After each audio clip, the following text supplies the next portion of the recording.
I think we really heard a lot of the situations that really mean a lot to you, and so we're so grateful. We do recognize that a lot of the issues faced in your community are with the healthcare industry and people not being as aware as they need that. And we really understand that. I'm not sure that there's a lot we can do at the FDA, but we certainly are going to have your comments on in our report. So please take some comfort in that. I was also told to remind people that when they talk in the mic, get closer. And if we give you the microphone, if you could put it right up to your mouth as if you're singing some Beyonce, okay? Right up there.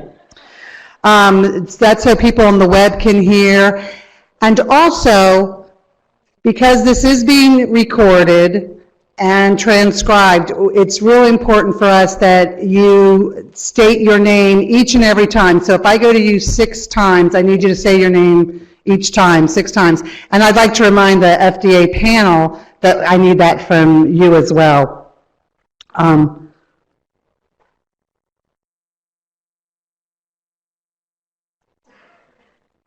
This is the best part. I have a nice little note to myself that they told me, and I have no idea what the first word is, but it has something to do with the webcast. I think it was just letting people in the room know that we had around 140 people or so on the web. It is a number, you're right. I'm like, I-40. So we have 140 people on the webcast, and I think we have almost 75 in the room. So this is excellent. This is really excellent. I also know that the purpose of this meeting is to get the patient's perspectives, and I understand that we have people here in the audience that are kind of approaching our patients and taking some questions and research. And I just have to say, it's not part of the FDA program. We don't, it wasn't at our request, and if you do not wish to answer those questions, please feel free to say you would rather not. So no one's going to be upset by that, okay? So I think that begins, does anyone, and do I have any other things that I was supposed to say? We do have some new panelists here with us, and we're going to go ahead and have them introduce themselves that weren't here this morning. Yeah, just hit the... My name is Changting Haukstead. I'm the medical officer in the Office of Cellular Tissue and Gene Therapies here in Seaburg. Great, thank you. And Donna, if you'd like to remind our audience if they'd like to sign up for the open. That's right. If anyone wants to sign up for the open public comment period, so far there are 10 slots still available. I don't all rush out there at one time, but please, that is your opportunity this afternoon to get on the docket. And at that point, you can really talk about things maybe outside the scope if you wish. Thank you, Lisa. All right, this afternoon we're going to be talking about your perspective on current approaches in treating heritable disease, bleeding disorders. And it really is a discussion on what you're currently doing to treat your condition and the symptoms. Do these treatments work? What are the advantages or disadvantages? What's the complications that this treatment causes? How does that affect your daily life? How has treatment changed over time and why? And what aspects of your condition are not improved by your current treatment? So this morning it was symptoms, this afternoon it's treatments. And then also, what treatment has the most positive impact on you? Then also in the discussion, we've asked we're going to start again like we did this morning with panelists. This afternoon we're going to have 6 panelists. And we're also going to ask them to talk about if they could create their ideal treatment, what it would do for them. And then if you had an opportunity to consider participating in a clinical trial and studying experimental treatments, what things would you consider when deciding? So that's kind of the framework. That's what we're going to do. And I just had a blank. Are we going to the polling first?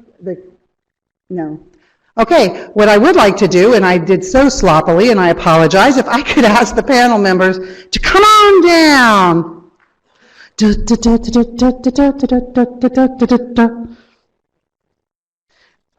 We have Mark, Donald, Ben, Josephine, Kimberly, and Debbie. We've got name tags there if you could sit in that order. And what we're going to ask you guys to do is try to keep your comments to about 5 minutes. We understand that that could be difficult. If you go too much over, you might see a little nudge from me, but that's only because we really want to hear everyone's perspectives in this. So we're going to go ahead and get started. And Mark, if you could start for us. My name is Mark. Oh, Mark, could you? Thank you. I'm a rookie. My name is Mark Saturka. I am 33 years old. I live in Connecticut with my wife and 18-month-old twin daughters. I have severe hemophilia A. And obviously my daughters are obligate carriers of hemophilia. Currently I'm on anti-hemophilic recombinant factor, that's plasma and albumin-free. I currently infuse intravenously on a prophylactic schedule, so for me it's every other day. My treatments changed over time. When I grew up, I was on-demand therapy instead of prophy. So I would go sometimes weeks at a time without infusing. I would either ignore bleeds or try to hide the bleeds from my parents, which I think was pretty common. And by the time I was in high school, both of my elbow joints began to lock. So I could barely straighten it past 90 degrees. This is as far as I can straighten either of my elbows. And then by the time I was in college, my shoulders also began to lock. It was at that time when I switched to prophy from on-demand. And by doing so, I think it prevented further damage to my joints. It also allowed me to start using my shoulders more often. Because of all the bleeding, I stopped using them, and my muscle strength pretty much disappeared around them. And so when I was worried that it was more of a joint deterioration, it was actually more of a muscle issue. And so by switching to prophy, I started using my shoulders more and got more strength back and got a little bit more range of motion back. But my elbows were far too destroyed to get any range of motion back there. The other medications that I used to treat or associated with hemophilia, besides my HIV medicine and Hep C medicine, is really just pain medicine. I've been on Oxycontin, oxycodone, Celebrex, methadone, morphine sulfate, and I found that I really got very little relief from using any of those. By having a bad bleed, most of those pain medicines really wouldn't touch the pain that I was having anyways. And for the past few years, I've been trying to get off them, and it's been a long process there. The most significant disadvantages of my current treatment is the fact that I still do need to infuse every other day. The aspects of my condition that has not improved is that my current treatment doesn't do anything to reverse the damage that's already happened in my joints. So my number one goal right now in life is to be a great father to my daughters. But even just care, especially with twins, sometimes I have both of them at the same time. And so now I'm getting more and more elbow bleeds and shoulder bleeds just by carrying my daughters. So it does sadden me to think that I might be restricted in being the best father I can be, and not being able to play catch or whatever other activities I wish I could do with them. The treatment that's had the most positive impact in my life is probably when I was able to switch to a recombinant product. Being on a recombinant product, I have great confidence in the safety of the medication to protect me against any viral transmissions. However, other risks such as inhibitor development is still a major issue that worries me. I had an inhibitor when I was younger, and I feel like we still need to learn a lot more about inhibitors and how to treat them. If I could create my ideal treatment, it would have zero risk of inhibitors. And after that, I guess it depends on how ideal we're talking. If I could have a longer acting factor VIII product where I could infuse maybe even once a month, that would be great. If we're talking more ideal, a sub-Q would be great. A pill, an oral medication would be great, or some type of implant that releases or creates factor into my bloodstream would be great. However, I do also want to make a point that, and I don't think it's crazy right now to say this, my ideal treatment would be to find a cure for hemophilia. I know the federal government has done a lot to help provide grants to organizations that help people with bleeding disorders, whether it's living healthier lifestyles or psychosocial issues or the treatment centers. But I do feel like we are at a point right now where we can start to invest in our community a little more, relying on industry to cure this disease or disorder. I don't think is appropriate enough right now. With little motivation, knowing they'll have lifelong patients on high-cost therapies, there's little motivation to actually cure this disorder. So I think if the federal government and other resources that we have, if we could put some more investment into curing this disorder, it'd be great. Recently, we had a pretty major breakthrough with hemophilia B, and possibly coming close to curing that. So I think we're close, and I don't think it's unrealistic right now to really try to make that leap to finding a cure. And then lastly, if I had the opportunity of participating in a clinical trial, I would certainly consider doing so. The things that I would look at would be the science behind it, the potential of what the product would be offering our community, and then how my current treatment is working, and whether or not this would affect that. And so back in the 80s and 90s, I was on several HIV clinical trials, and so I'm always happy to do so in the hemophilia community as well. And so thanks for having me. Thank you. Tom? Hi, my name is Donald Goldman. My name is Donald Goldman. How are you, everybody? I'll be 70 on October 10th. Over 7 decades, I have seen major improvements in the safety and efficacy of treatments, as well as matters of storage, volume, ease of administration, length of effectiveness. I have every confidence that my great-grandchildren will benefit from miraculous treatment advances and perhaps even a cure. My recommendation to the FDA is that we continue to seek improvements in all of these areas. Patients in their hemophilia treatment centers, HTCs, should have access to new advances with a full understanding of their risks and benefits. Phase 4 studies should be mandated on all novel treatments. On December 21st, 1991, I made a presentation to the FDA's Blood Products Advisory Committee, which was then considering the first recombinant factor VIII product. I was told that some physicians had urged that the FDA deny approval because of potential inhibitor developments. I decided to respond. Almost 25 years later, my advice to the FDA then still applies. I explained how the first time that I received a pint of whole blood was before the Korean War. Next, I received plasma and then fresh frozen plasma.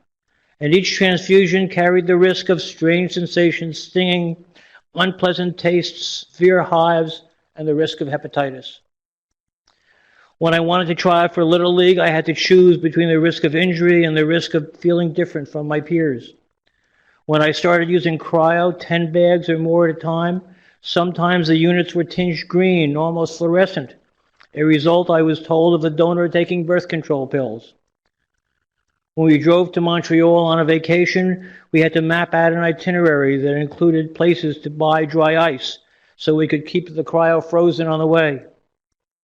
We used to call some of the initial attempts to lyophilize cryo bubblegum, which related to the consistency of the product that resulted. Efforts to further purify factor were ridiculed, comparing such efforts to the Pepsodent toothpaste commercial as trying to get the yellow out. After an NHLBI conference entitled Unsolved Problems in Hemophilia, my doctor reported that there were risks of long-term usage of factor causing liver damage, kidney damage, or infectious diseases from source-paid plasma. Those risks did not deter me because before my life had been driven by painful bleeding episodes, being bedridden, spending time in emergency rooms. Prospects for school, career, and a normal lifespan were dim. Factor and home care liberated me from pain, severe disability, and made life fulfilling. When AIDS first reared its ugly head, some physicians said that AIDS was not even transmitted by blood products. Others said that AIDS was no more of a problem than hepatitis B had been, and still others were fearful. Questions of factor versus cryo were ever present because the voluntary sector, which made cryo, refuse to ask blood donors about high-risk behaviors. When heat-treated product first appeared, some thought that it might alter the molecule and cause inhibitors. Some argued the increased cost did not justify their use. Then there were many types of heat treatment, different temperatures, different stabilizers, different time periods. Once there was a shortage of factor and I only had two doses left at home. It was a Wednesday night of a Thanksgiving weekend, and I felt the beginning of a bleed in the knee. I had to decide whether or not I should use one of my 2 doses that were left when I still had 4 or 5 days of a weekend still ahead of me. When solvent, detergent, and monoclonal antibody products appeared on the scene, they seemed to be better choices. But I also remember learning of seroconversions in Germany and being reminded of the risk of manufacturing errors and Red Cross snafus. I explained to the Blood Products Advisory Committee that while I did not know what choice I would make if a recombinant product were available, what I wanted was for me and my HTC to have all of the options open so that we could choose with knowledge of all of the potential benefits and all of the risks. That presentation was almost a quarter century ago. When I learned about this FDA program, I reread my 1991 statement and thought how relevant it still was. Let me bring you a little bit up to date. Between 1992 and 2009, I continued to use factor and had 2 knee replacements, which enabled me to serve as a Superior Court judge. I enjoyed that career in presiding over substantial criminal and civil trials.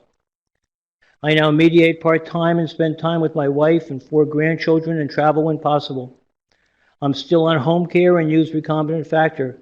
My doctors recommend prophylaxis, but I'm not fully adherent and have some breakthrough bleeds. So I use about 20,000 international units a month, which cost about $250,000 a year, all paid by Medicare and supplemental coverage. The FDA has asked me to discuss considerations that go into trying new products. Let me use Biogen's new product, Eloctate, as an example. One consideration is cost. Using over $250,000 per year, even a small copay, is far beyond my means. Currently, the product I use has no copay.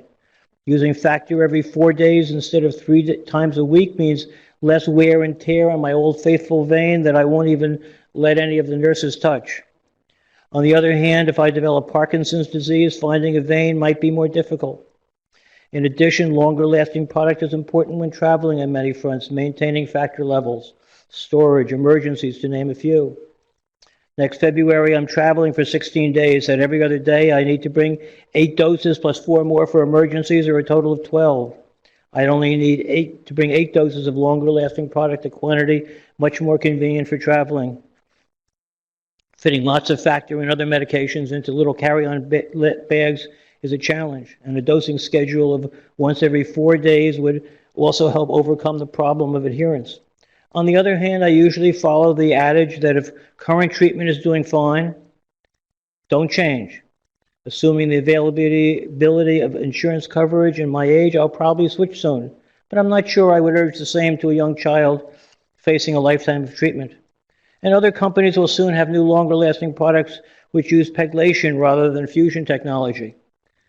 These products will be controversial. Advocates of fusion may claim that pegylation may lead to the accumulation of large molecular weight compounds in the liver and other organs, albeit with no known consequences. Advocates of pegylation may point to the novelty of fusion and its unknown consequences over the long term. While I was able to escape infection with HIV, I did not escape hepatitis C.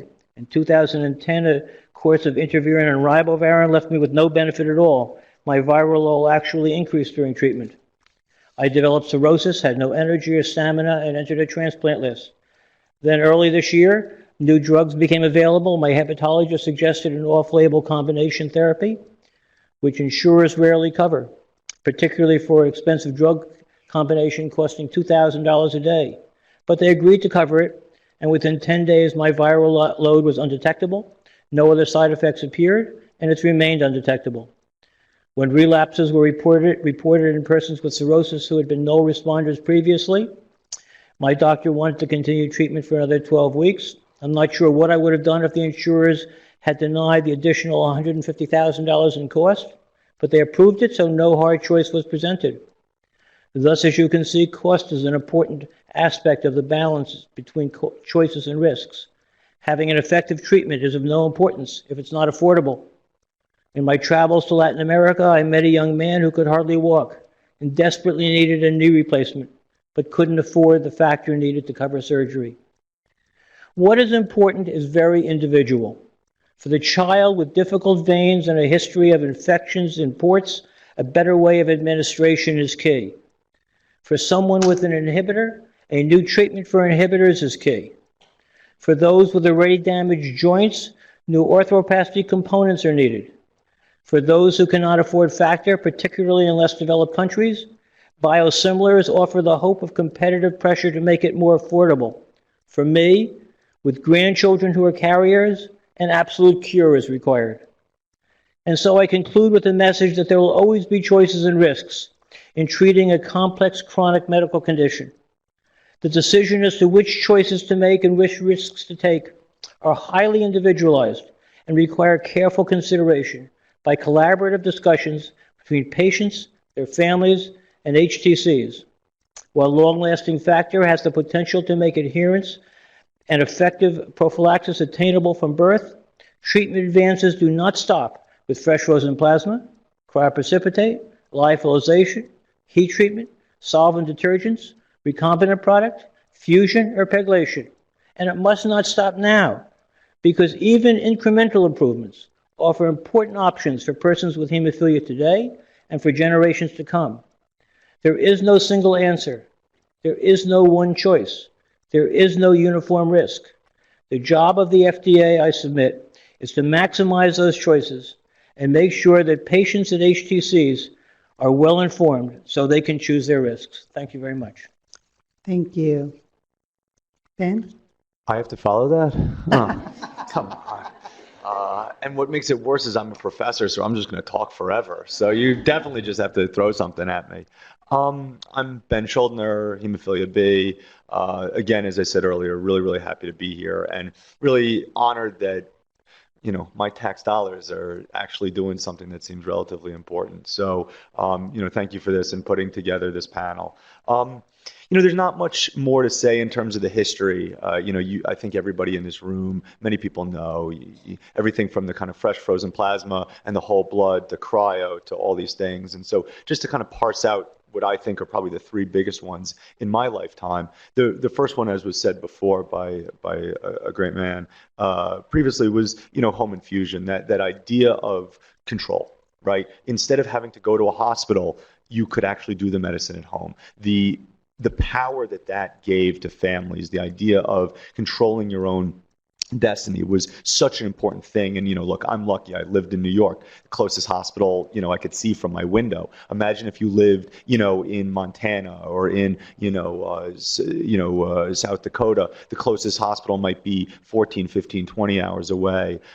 So the idea of that control, that home infusion was huge. And I hope what we take from that is, how can we empower families to be more in control? The second, of course, was recombinant factor. We all know the devastation that the community felt through the 80s and 90s with, what was first, not even seen as an issue to, what they called GRID, because it was gay-related immunodeficiency, where the hemophilia population was seen as this kind of aberrant, that we're getting this disease that nobody really even understands. And so many horrible things happened in the 80s that so many of us went through. And I have to really give and commend the gay community, who suffered greatly through the AIDS crisis as well. And with the hemophilia community really became, I think, an exemplar of what you can do to fight back not only biasness and bigotry, but to fight for a population that nobody seemed to care about at that time. And so the idea of now having recombinant factor, where the medicine is really, really clean. I mean, I can't say that it's 100% all the time, but my God, to know that, I don't know of any cases of HIV or Hep C, through any of this stuff. I mean, people should be just unbelievably commended for that. But again, what's the symbolism there? The symbolism there is safety, protection, always making sure that we can be in control of our own lives. And I think the last thing that just was approved very quickly was the long-lasting factor. Again, it's about control. So instead of having to do infusions every day, once a day, twice a day, maybe every other day as a person with hemophilia B, the new long-lasting factors, in essence, I can take it once every week.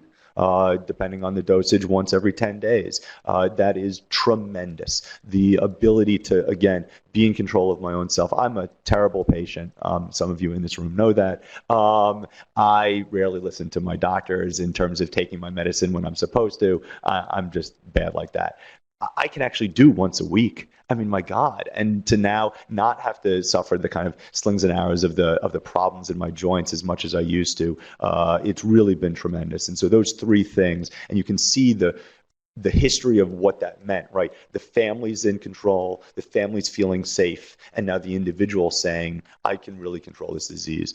And then kind of skipping around a little bit in terms of the ideal moving forward, I mean, how is the ideal not a cure? I mean, it's as simple as that. And with hemophilia B, we're really close. I mean, the St. Jude study is looking really good. The new stuff out of the technology that came out of North Carolina looks really good. To jump to number 3, I am going, what would consider participating in a clinical trial? That they could cure me from hemophilia, I'll sign up for that. Like, I'm pretty good there. And so I am looking forward to enrolling as quickly as I possibly can to the new gene therapy trials that are showing incredible results, creating 20%, 30%, 40% of factor. As I said, I can kind of go on. And so in terms of ideal treatment, look, sub-Q would be fantastic, a pill would be fantastic, and inhaling would be fantastic, but let's keep the eyes on the prize. Let's cure this thing. And, if we can figure out a way to really support gene therapy, I think, we've got something. And then, lastly, the stuff that's kind of not hemophilia E related, but is part of our community, you can't go into a room of somebody who has hemophilia who's over 30 and not see somebody that, had hepatitis C. Hepatitis C is a huge issue, of course, in the community, and the fact that the new regimens that are coming out now not only don't have the terrible side effects that they used to, but are now having, and people in the room can tell you better than this, 90% plus clearance rates. That's incredible. And so if the FDA can do whatever it can to get that medicine in the hands of every single person who has Hep C, because it is one of those weird diseases where it can lay dormant for so long and then just turn on a dime. And so many people don't know they have it. And this is not just the hemophilia community, but that medicine has been a real support for this community. And the more that we can do to get the word out there, to get that medicine, and then, of course, to have it covered so I don't have to pay $1,000 a day, that would be nice too. And then I'm certainly looking forward to questions from the panel. So thank you. Thank you very much. Josephine? Hello. My name is Josephine Droney. I have von Willebrand's disease, type 2A. I was fortunate enough to be diagnosed at birth because my father also has von Willebrand's disease. I did not have many symptoms until I was 15. I had a severe menstrual hemorrhage. I passed out. My hemoglobin was 4, and factor was not enough to control the bleeding. It was recommended to me that I undergo a hysterectomy. My parents quickly got a gynecologist on board, and that recommendation was thankfully taken off the table. I was then moved to the adult hemophilia program because my bleeding had gotten so hard to handle. As of now, I'm on hormone replacement therapy. I've been on that since I was 15, and it's been a constant phase of adjusting and readjusting hormones to get my bleeding under control. A big symptom has been breakthrough bleeding, and not being able to stop the bleeding when it needs to be stopped. Many times when I've had a GI bleed, I've also had a severe menstrual bleeding.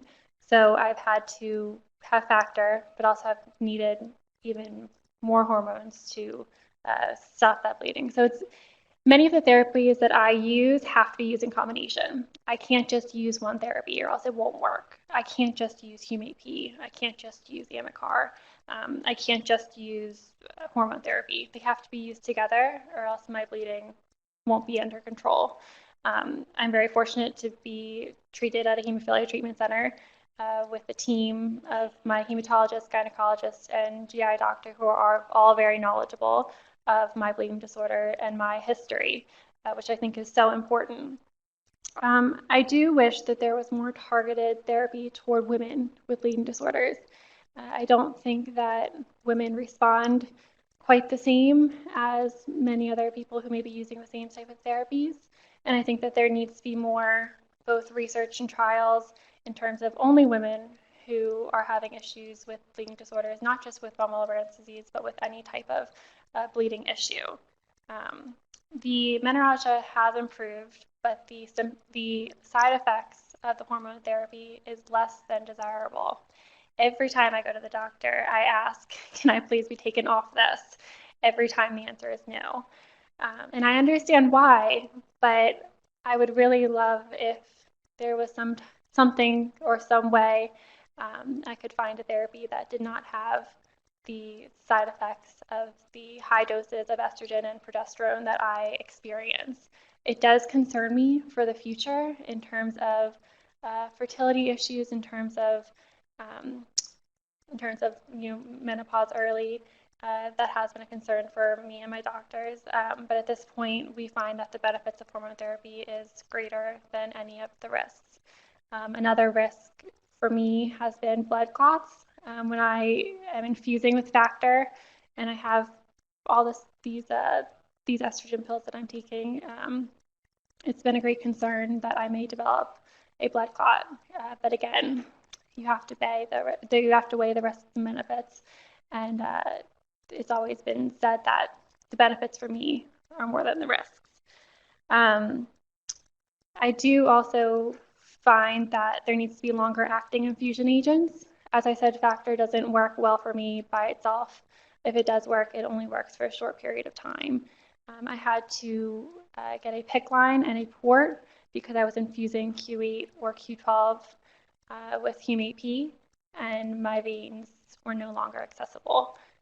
So I was very relieved to be able to have that option of getting the implanted catheter, but it would be nice to have therapy that was a bit longer lasting than what I found the factor to be.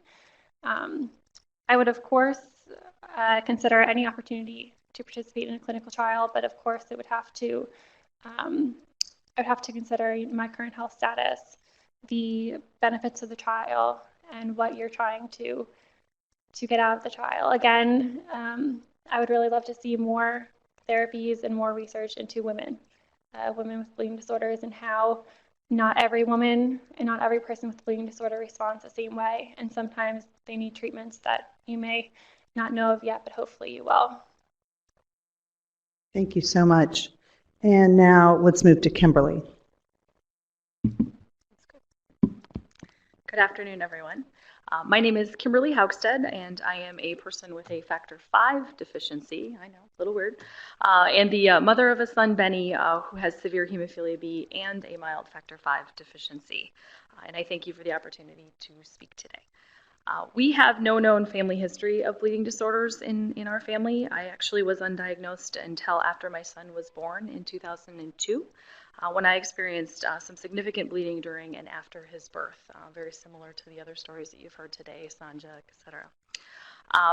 The treatment for me was multiple transfusions of fresh frozen plasma.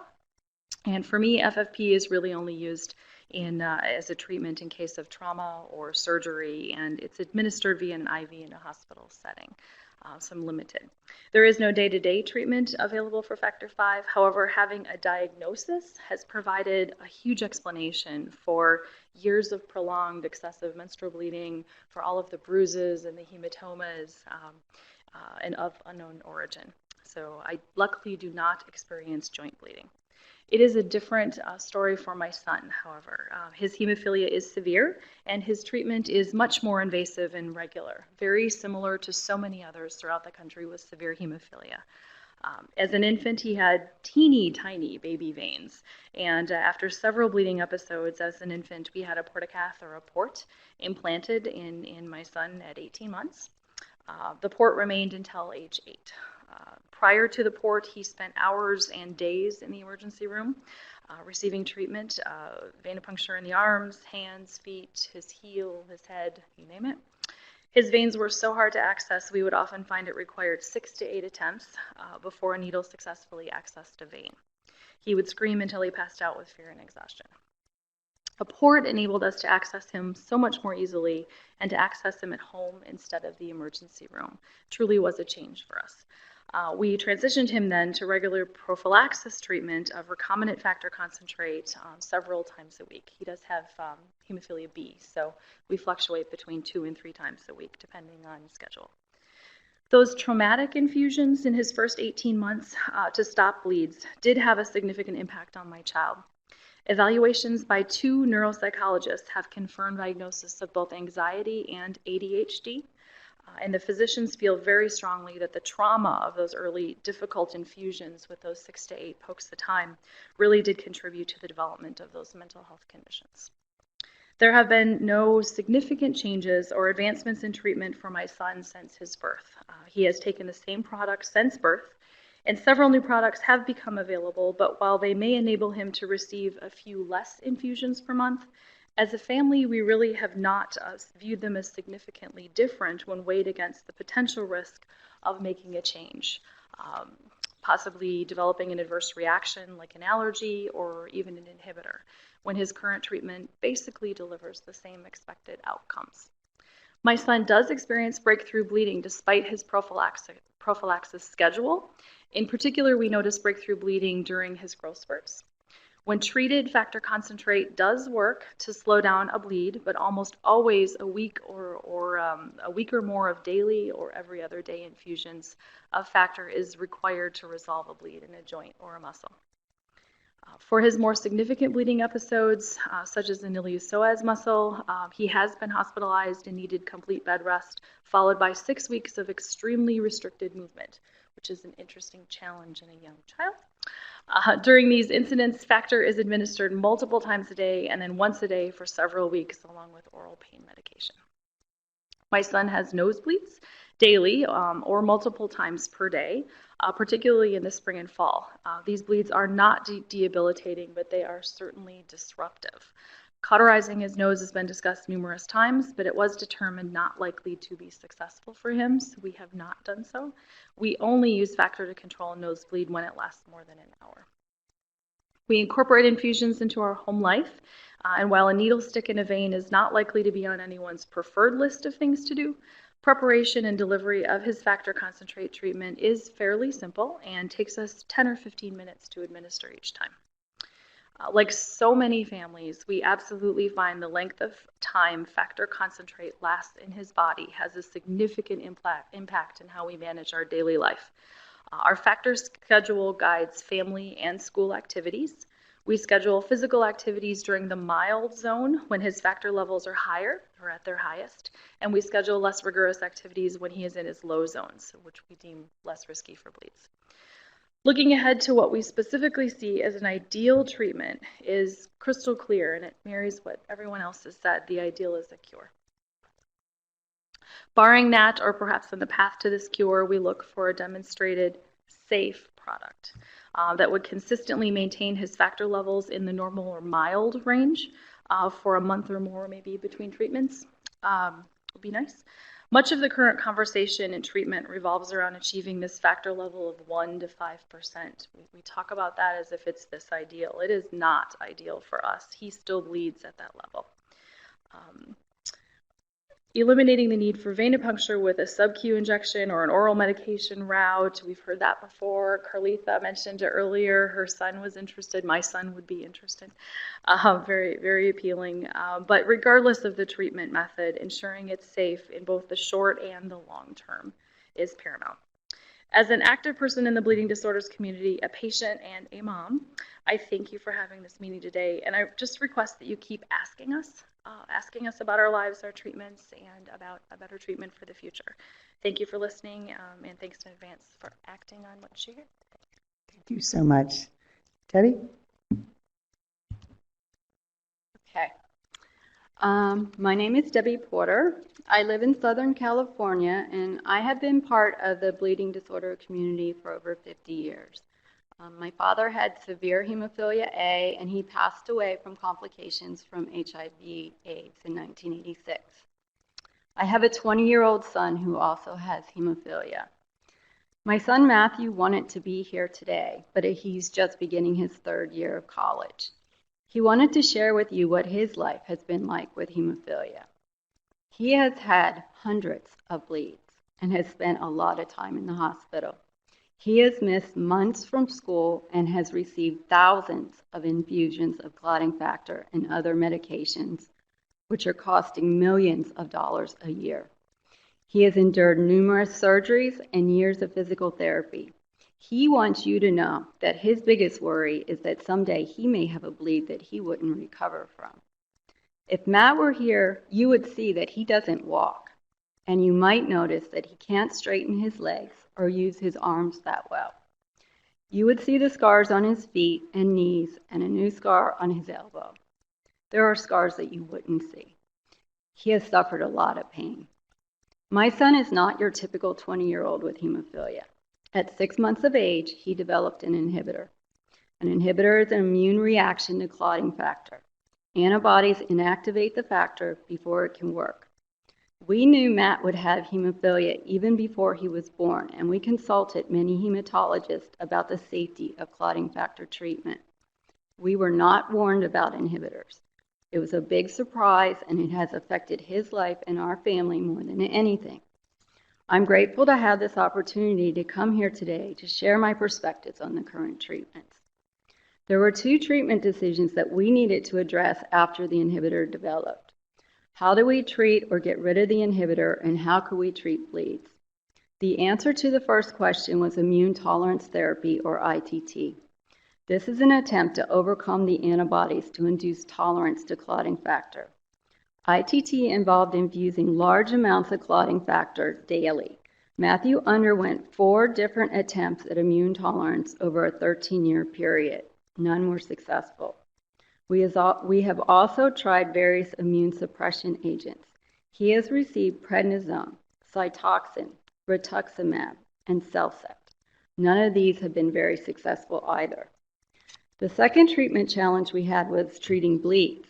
At first, he received FIBA, which sometimes worked and sometimes didn't. There were some serious bleeds that were treated with massive amounts of factor VIII. One bleed used over 1 million units over a few days.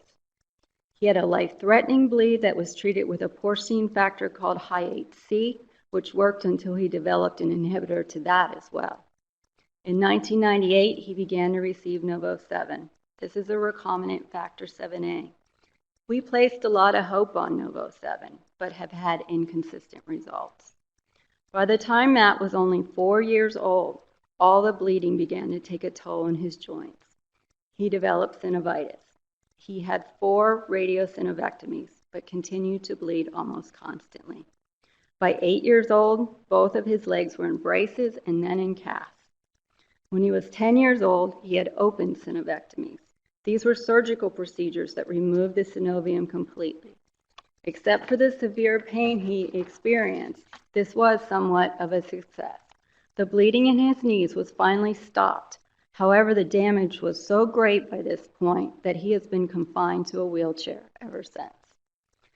For the past several years, Matt has been using the bypassing therapies FIBA and Novo-7 in various combinations, and he uses them both prophylactically and to treat bleeds.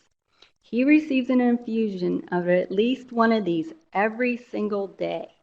He has gone from having 3 to 5 bleeds per month to having only 1 or 2. However, he is still experiencing joint damage. He had another surgery on his elbow this past year. I was also asked to speak about some of the disadvantages of these treatments. Immune tolerance is an intensive and expensive therapy. It usually requires the placement of an internal venous access device. These catheters come with risks and complications and require additional care. We had as many problems from the catheters as we were having from the bleeds.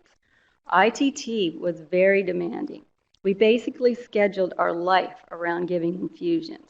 This went on for years and was really expensive. In the first 4 years of Matt's life, he used over $5 million of clotting factor. We lost our insurance several times and struggled to find a way to get him covered. His inhibitor would fluctuate but never went away. ITT is not successful in approximately 30% of inhibitor patients. Next, I will talk a little bit about the bypassing agents, FIBA and Novo-7. We are very grateful to have these products, but they cannot be considered a substitute for clotting factor. They do not work the same way. They have very short half-life and need to be given often, sometimes as frequently as every 2 hours. It usually takes multiple doses to stop a bleed, and rebleeds are common. There are no laboratory tests to titrate dosing or determine if treatment is effective. They have serious thrombosis risk if used too frequently or in too high of doses or in combination with other types of medications. My son almost died from a blood clot. This is the last thing you really would expect from someone with severe hemophilia. The cost of these medications is also very high. My son's FIBA is currently costing $1 million per year, and his Novo-7 is costing $5 million per year.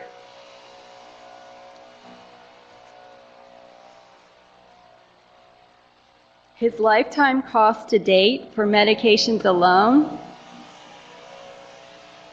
$65 million.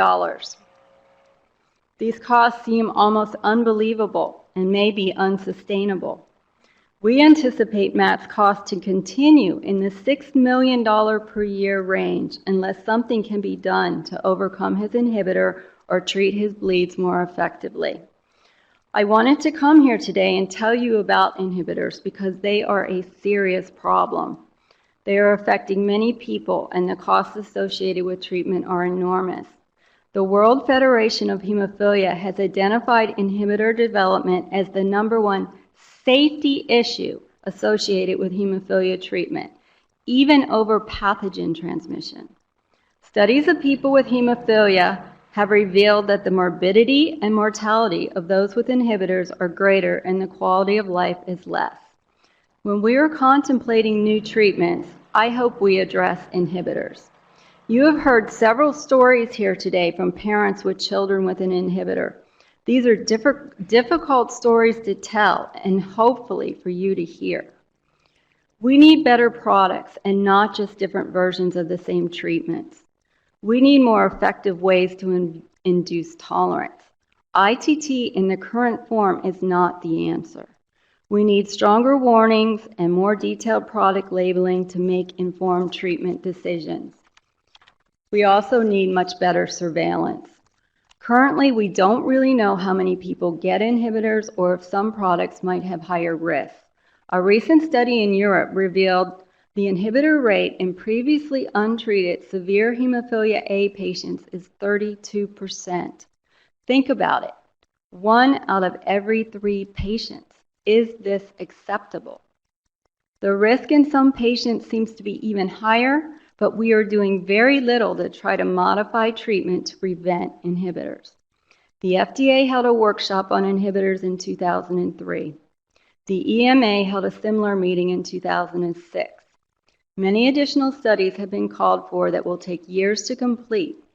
I think maybe we need some new approaches. What if we set a goal to eliminate inhibitors within the next 10 years? If we work together and look for solutions, I believe they can be found. Only then will we all be able to participate in the dream of a better future. Thank you. Well, let's give a round of applause. These are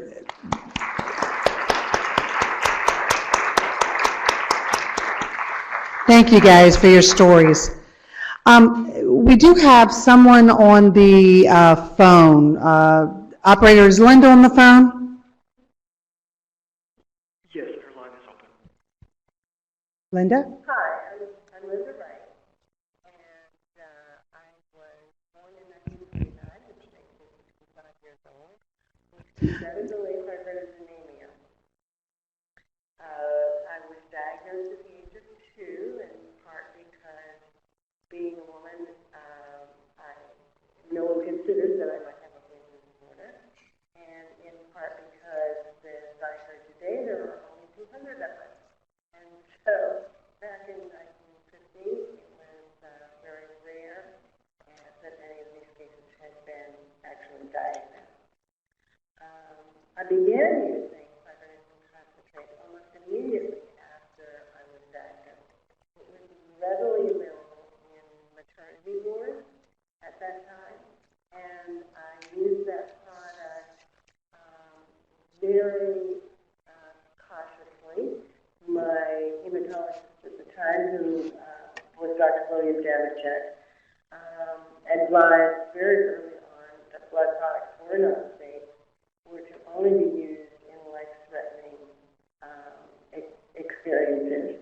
And so following that advice, of course, I had a number of joint bleeds, things that led to later arthropathy. And certainly was in some ways easier for my parents to manage because it was also a time when sex role stereotypes were playing to my advantage, and I wasn't eager to play baseball or sports. I was quite happy to do things like read and sew and do projects that were considered more for little girls. Somewhere in my young adulthood, and I'm unclear about when this happened, it was a long time ago, fibrinogen concentrate was no longer available, and I began using Twio. Also at that point in time, when I was 12 years old when I had my first menstrual period, which lasted 8 days and was extremely heavy, and the doctor who was helping me through that said that that was normal. It might have been normal, but 2 weeks later I had a stabbing pain, which took 3 days for anyone to recognize as a bleed, and turned out to be an ovarian cyst that had ruptured. That became much more of an issue for me until I reached about the age of 20, when in fact I was able to take birth control medication. Again, that was when those medications were somewhat restricted and very new. At that point, as a young adult, I went to college. I was active for quite some time after college with the Hemophilia Association in New England.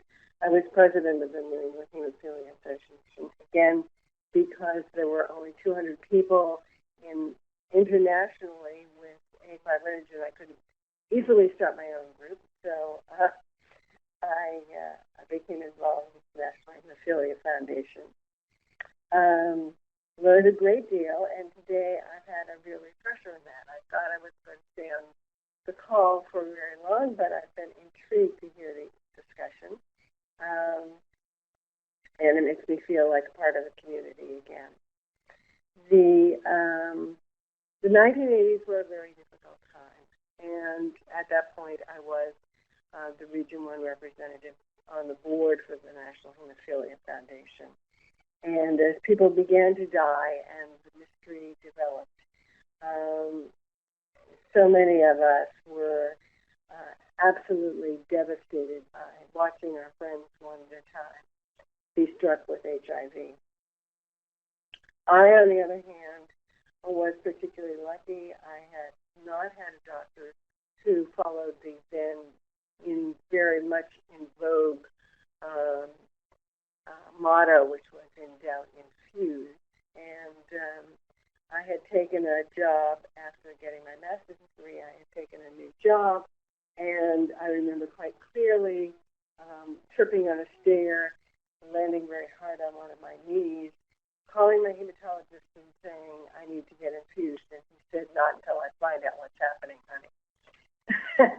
and he said, go back to ice, go back to bed rest. I don't want to hear it. So I certainly had knee damage from that, but I did not encounter HIV. And I think I owe that physician a debt. After that, when the HIV became identified, it was possible for it to be tested in blood donation.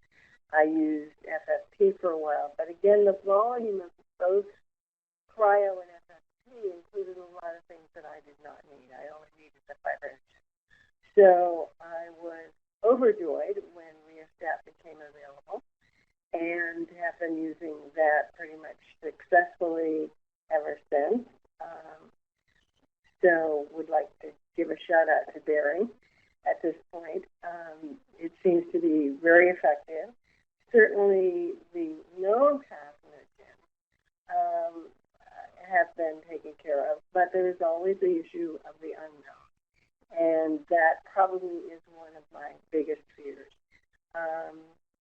So that a non blood-based product would be a much safer product, and I would look forward to that. Also, I would say that the dosage appears to be somewhat in debate, and my hematologist has been in contact with people who have been doing research and discovered that despite what I had come to believe, thrombosis is an issue for people with afibrinogen, whether or not they have been recently infused. So prior to that, I believe that it had to do with the amount of dosage or the use of fibrinogen product, and it apparently is not. Of the 200 people that were mentioned, I must know at least 20 of them now, thanks to the internet, and we have an international online community that shares information and has been useful to so many of us. And I would say that in terms of the ideal product, I would have to rate safety number one, although certainly effectiveness is now a given step. But I don't want to certainly take a step back from that. And the time for administration, at this point, I do have a Portacat, which I only got this year. I was delaying it as long as I possibly could. And so when I go into the infusion center, which is in the cancer center at my local hospital, I get it's a 3-hour afternoon for me to get infused, because it's an hour to mix the product, an hour to administer the product, and half an hour either side to access port and do what other things need to be done. Linda, can you can you kind of summarize your comments? We're running a little behind. Sure. I think I pretty much have, except that the only thing I have not addressed is my interest in participating with a trial. And at this point, I would like to say never say never, but I think that given the experience I had with both pegylated interferon and ribavirin, and then more recently, Sovaldi and Olisio, have taught me a very hard lesson and have not only not been effective, but have put me backwards in terms of my HCV. So I would have to be strongly convinced to participate in a drug trial. And that's the sum of my remarks. Thank you very much. Thank you so much. Thank you so much for calling, Linda. We appreciate it. Well, not surprising, we got a little behind because we were on time this morning. So what we're going to do is we're going to go straight to the polling questions, because if you had too much for lunch, I want to make sure that I keep you awake. So normally I'd have you stand up, sit down, and do the hokey pokey, but I think we'll just do some polling questions. So if we could go to the first polling question, please. Great. Name one therapy used to manage you or your loved one's bleeding disorder in the past year.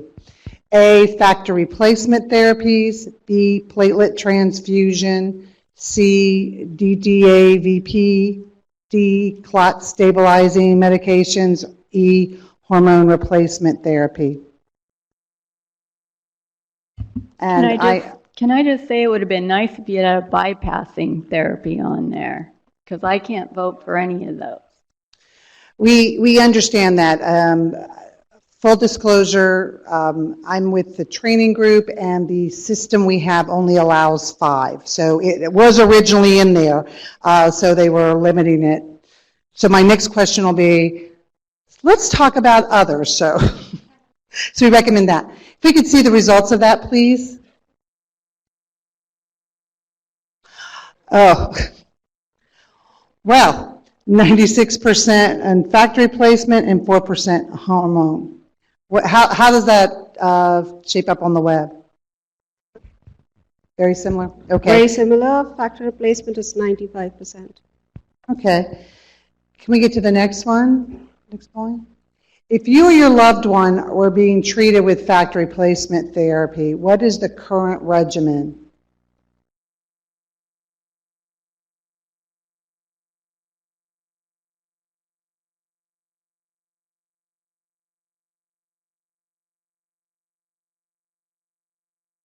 Okay, let's get those. Okay. 55% routine prophylaxis. What do we have on the web? We have on-demand therapy at 22, routine prophylaxis at 23, and both at 55. Okay. What's our next one? If you and your loved one were treated with routine prophylaxis, sorry about that, how often do you receive replacement therapy? A, 2 to 3 times per week. B, once weekly. C, once every 2 weeks. Or D, more than 3 times per week.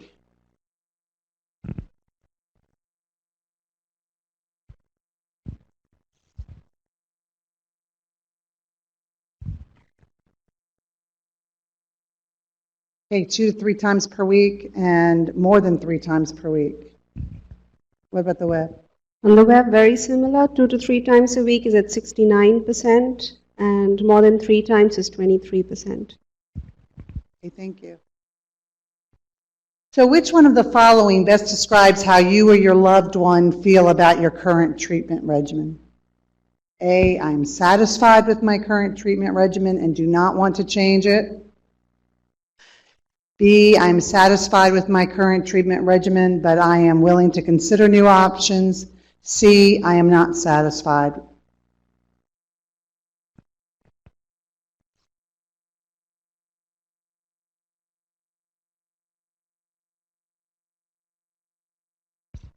Okay.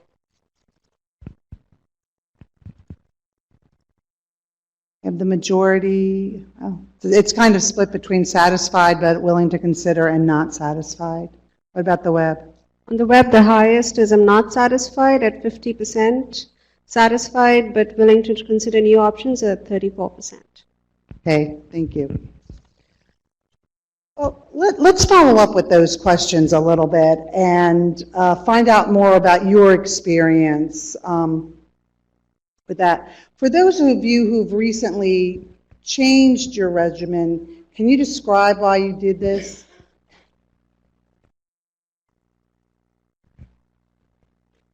Oh,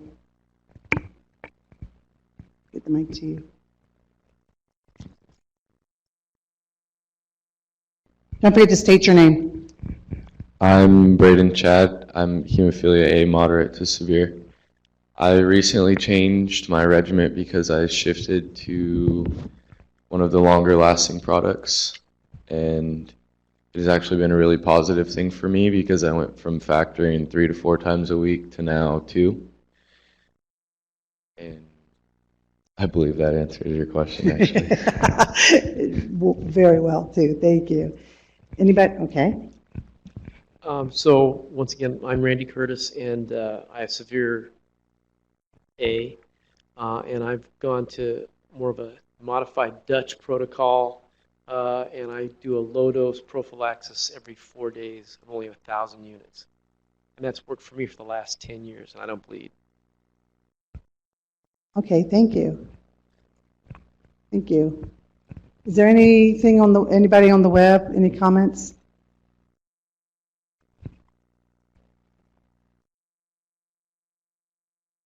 We have one participant that commented that he was previously satisfied with his on-demand therapy, but as more information became available and he did some research, he realized that he was actually bleeding more often than those that were on routine prophylaxis, and so he switched his therapy to prophylaxis for that reason.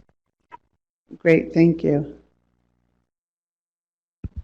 Hi, Chris Templin here. What scares me is I'm on a product that I like because it works well and it has a long history, 20-some year history through the clinical trial and out on the market. What scares me is the fact that there is this longer lasting product, that somehow somebody's going to make a decision that it's cheaper for me to be on the longer lasting product than on the current therapy that I'm on, and I'm going to be switched over and something could happen. I believe in that it's not broke, don't fix it. So I think the more these longer lasting products are out there, we'll learn from them, but the products that have been out on the market for so long have that history of safety and efficacy, and I think maybe a phase 4 study would be really nice, such as Donald had alluded to earlier, to really, keep an eye on these products so that if there is a problem, it sends up red flags and fireworks and somebody catches it and stops it before it becomes a bigger problem. Thank you. Hi, I'm Jeanette von Willebrands. My 3 children, von Willebrands. On this question, how often have we recently changed treatments? That is a lifelong, ongoing project, it seems, especially with von Willebrands and especially with the bleeding events surrounding the reproductive cycle. It took me years to find something that worked for myself, and it ended up in infusing every month with my cycle. And now I have 2 teenage daughters, and due to the risk of taking plasma-based products, the cost, all the things we all know about Factor, they're now beginning that cycle of trying birth control pills, trying Listidia, trying Stymie, trying all the different options and weighing out all the side effects, as Josephine was saying earlier.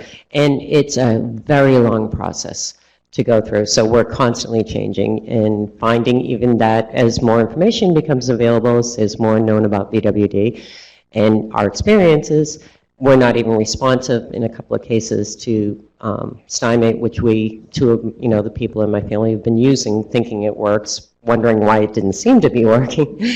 So there's a lot of juggling medications, trying to find something. We had a life-threatening side effect to Stymie that took, one of them off of that, which I wish we had had more education about. So there's a lot of medication changes, hoping. Okay, great, thank you. I'm Diana, and I am the parent of a 7-year-old with severe hemophilia A. And we haven't started the longer acting factor, but we are next week. And so I thought that I would comment to you guys, and it's related to what you just said about having choices, that we have the opposite opinion of you, that we're very interested in doing things that might help our son as he gets older comply. Some of the things you mentioned about how much easier it is as a young man to deal with longer acting factors. But I could completely understand that if you're an adult and you're happy with your current regimen, that the idea of having the choice as a patient to decide what's best and what risks you're willing to take on is very important. Okay, can we go to the web? So we had 2 participants who talked about needing to switch to bypassing agents. There was another participant who talked about her son who developed an inhibitor and still has breakthrough bleeding. And another participant talks about being afraid of trying new treatments because of previous inhibitors. Okay.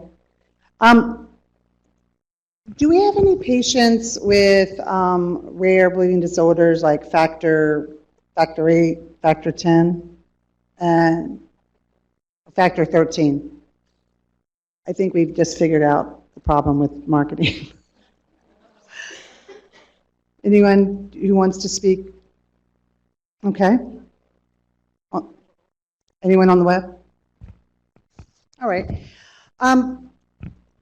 Well, that kind of leads us into the question about improvement in therapy. How could your medications be improved? And what would you look for in your ideal medication?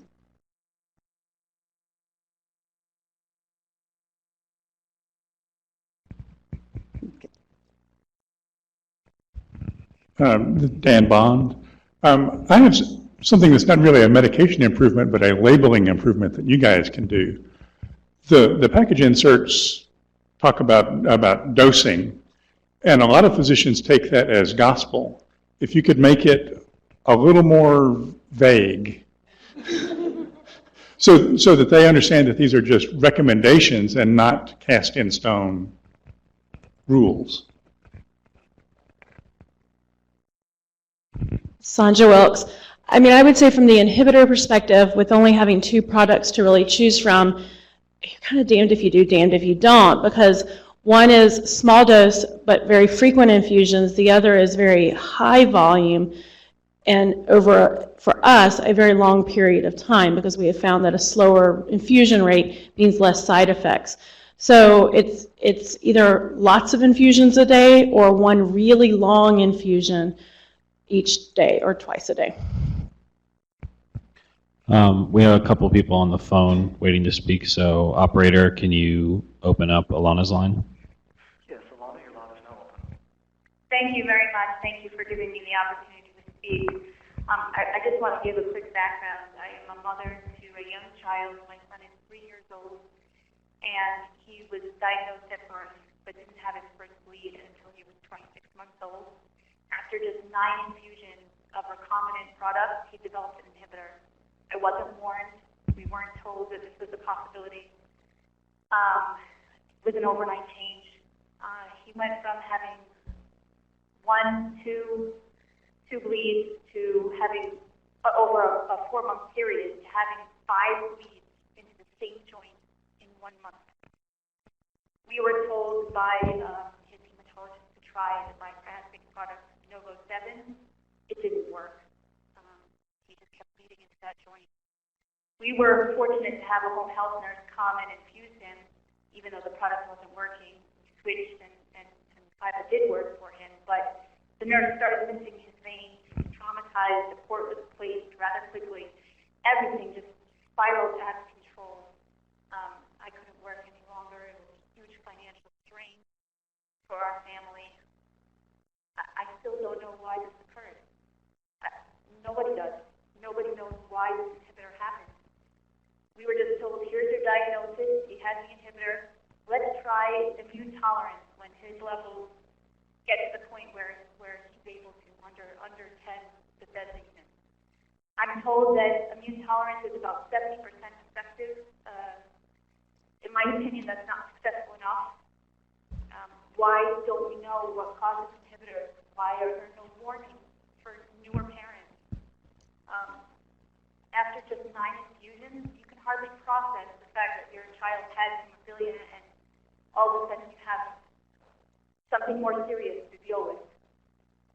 While we were waiting to start immune tolerance, my son started using IVA, which thankfully and luckily did work for him. It mostly worked. He had one breakthrough bleed. IVA didn't work in that case, and no one did, thank God. We started immune tolerance 1 month ago, and my son is responding to a plasma product, not recombinant product. And there's a theory that perhaps my son didn't respond well to the recombinant product, and that may have caused an inhibitor. It's a theory at this point. Perhaps the product is a mismatch for him. I think personally there needs to be more research into whether products themselves can be matched more ideally to specific patients. I think we need to know why these inhibitors are developing at such an alarming rate, 1/3 of patients. This is a huge burden for us to bear. And I really do thank you for taking the time to listen to us. Well, thank you. Do we have another call on the line? Yes, Justin, your line is now open. Thanks. This is sort of, I guess, going off of what Alana just said, when we sort of begin to look at 1/3 of the community being affected by an inhibitor, sort of understanding why that occurs, and kind of going off of what Debbie said too, I think we can also look at how maybe those numbers are a little skewed based on the population. I think we can look at non-Caucasian communities being highly more impacted by these inhibitors, and I think when we look at new technologies, new treatments, we might start thinking about individualized medicine and how potentially, the cell lines that are being used to create these products sort of perpetuate a kind of institutionalized racism when we're talking about inhibitor development in our community.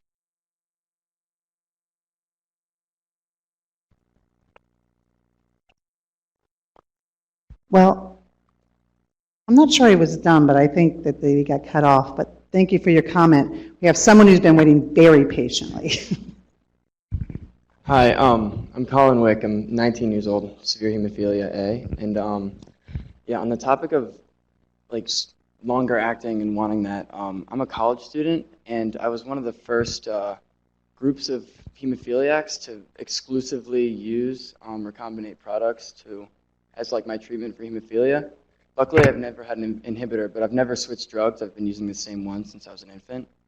And we've been discussing, like with my mom and my stepdad, we've been discussing, switching drugs, but at the same time, like the risk of maybe, not being able to get to class because I have to deal with an inhibitor and like I can't walk or something, like that risk kind of outweighs the benefits.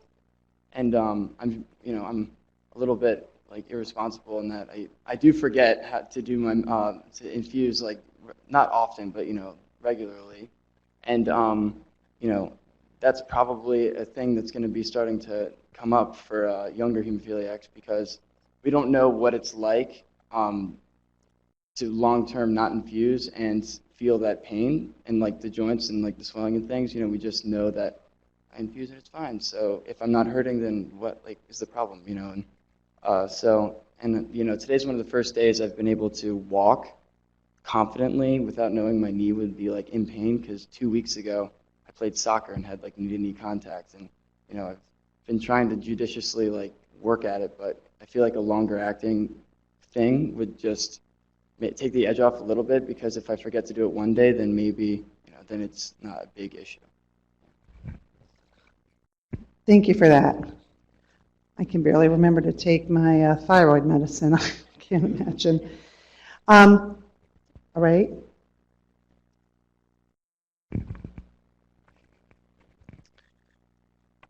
That's a real big question. Chris Templin here. That's a real big question, what my ideal treatment would be. And you know, a cure would be nice, but what are the ramifications 2, 3, 4 generations down the road to that cure if I was to get a cure and procreate? I guess my biggest thing is just leave the treatment for me. I currently would just take the product that I'm taking now and infuse 2 to 3 times a week as needed between them prophy treatments. But if these new products come out, longer lasting products come out, will that product that I take now that's been on the market for 20 years still be around? And that's what scares me is, will the manufacturer make another product, longer lasting product, and then this product that you now take every other day or every 3 days is gone? And will the other manufacturers stop making the current products that they make? Because, you know, I have my opinion, you have your opinion, I value your opinion, you value my opinion, and that's the way it should be. And I'm glad that your child would be able to infuse once every 10 days or maybe once every 2 weeks. Just hemophilia has become such a part of my life. You know, I don't complain about having to infuse. I just wake up in the morning, take a shower, get dressed, infuse, and go about my day. Well, on the days that I infuse, and when I travel, I take it with me and hope that if there's an accident, somebody grabs the bag when they take me off to the hospital, or they have to go find the car in the impound lot to get it. But it worries me that these manufacturers, and I'll talk to the manufacturers that are in the room. I know the manufacturer of the product that I'm on are in the room. I just hope that you don't take that product off the market if you create something new and long-lasting, because, you know, I don't like change. Other than having children and getting married, I don't really like change. So, same old, but leave those products on the market. Thank you, Christopher. We appreciate that. So we're still looking a little bit for what you would see in an ideal medication. Does anyone else have something they'd like to add?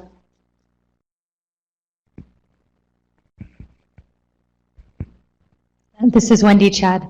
I think we all have established that the ideal medication is going to be pertain to someone with an inhibitor is going to have a different opinion about that, because that's going to be what's ideal for them. Ideal in our situation, having a 45-year-old brother and myself, as well as my 18-year-old son, really looking for the longer-acting medications to be extended even longer. Of course, a cure is going to be amazing, but having a college student son that runs for his college, that's an athlete, that does everything he can to keep his body in line, sometimes his body does not cooperate. So having something that would be extending even longer would definitely not only give him a better quality of life, but give his mom a lot more peace of mind. Thank you. Thank you. Yeah, just to echo that, I know that we're talking about a cure, but one thing that we haven't seen is how can a patient living with an active bleeding disorder have more of a maintained lifestyle? And we see these different treatments that are coming out in different products, but you know, for example, my half-life fluctuates from 6 hours to 3 hours to 10 hours.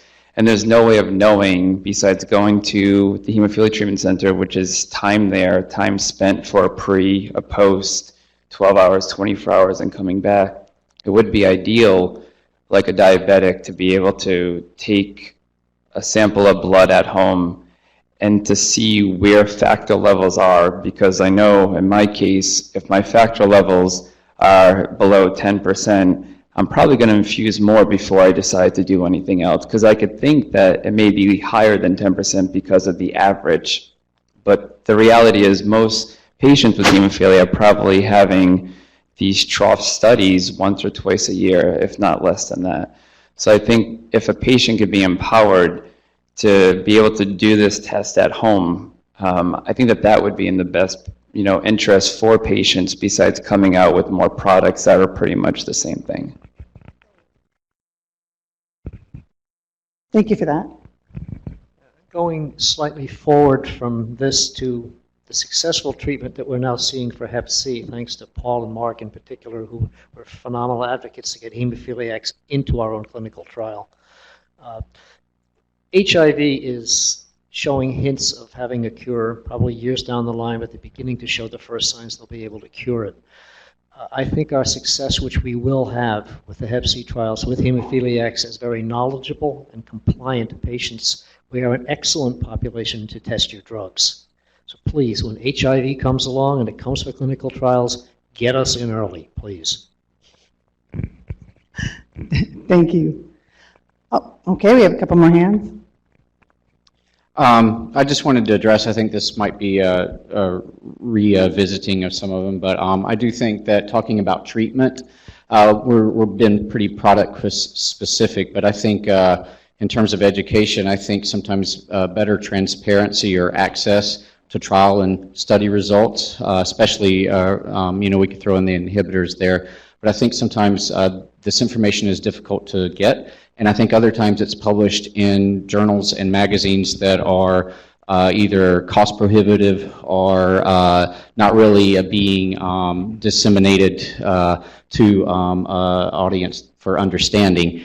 And in line with that, I think too with the treatment centers and the hematologists that we use, sometimes they disseminate information on products they favor, or we don't get all the information that we need. And there isn't a thorough discussion of the pros and cons of these different kinds of therapies. So I think maybe having more informed product discussions in our treatment centers, treatment being the operative word there. Okay, great, thank you. We have time for one more comment before we go to our next. Who wanted to say? I was going to build on Rich's comment about, Mark Skinner. I was going to build on Rich's comment, and I know you're from CBER, but the medical devices, and I think part of what Rich was referring to, I think could be a huge potential to empower patients. Mobile technology that allows me as a patient to just look at my iPhone or look at my Google Watch, and it tells me what my factor level is at any given time of day. We've been accustomed, because there's only been one type of therapy out there for hemophilia, to what the factor level is. Now that there's multiple levels, we really need the FDA to advance quickly to move those mobile technologies and not just limit them to the clinician's hands, where I think they're starting, but to actually let them get into the patient's hands so they can monitor and learn to adjust their therapy on their own. And my fear is that there's going to be a buffer in between when they get to us, and I don't think that we're any less sophisticated than the diabetic population that we can learn to adjust on a real-time basis our own disease. Okay, thank you. Can we just have him go one more time, and then I promise you I'll go to the next topic. Braden, Chad. I think an ideal treatment for me, being someone with factor VIII, I have a lot of options open, short and long lasting. I think something big for me would be able to see advancements in treatment of people with inhibitors or factor V or factor 10 and 13, because with factor VIII and having it be one of the most common, it's a really, it's a lot easier to treat, and these people have bigger issues than someone like me. I can factor twice a week and live a pretty close to what would be called a normal lifestyle, being able to be a college student and do sports and all of that. But you see these kids and these people with inhibitors and the other factor deficiencies that don't have options, and they're still stuck on like old school, I guess you could call old school treatment. So, yeah. Thank you. Get a little chuckle out of old school. I feel like you're talking to me directly. But that kind of leads us to another question. We're talking a lot about what ideal treatments are, but what treatments or alternative therapies are you using, or lifestyle modifications, maybe acupuncture, diet, massage? What are you doing to help aside from, I mean, I think we heard a little bit earlier about things we could do for the symptoms, but was there anything not mentioned before that someone wants to talk about? Ben? I mean, the one that I've certainly used on and off, and I'm surprised I haven't heard more of it, is just physical therapy. I mean, physical therapy is a huge, huge help for my lack of range of motion and things like that. And, certainly the more that we can do to get physical therapy as a It's something that is used more. I mean, it really is amazing that great study of fake knee surgery that just came out. What was it, like last year, that said that in essence, most of the times you don't, physical therapy is just as good as surgery in these specific cases that they use. It's cheap, it's effective, and it really I think will also deal with some of the pain issues that we do. It certainly has worked for me. Great, thank you. Anybody else before we move on to clinical trials? Okay, can we have the next slide? I always like to start. I guess back to the clickers, because I think you thought you were getting away with no more, but we're going to have at least 2 more. Have you or your loved one ever participated in any type of clinical trial studying experimental treatments? A, yes, B, no, C, I'm not sure.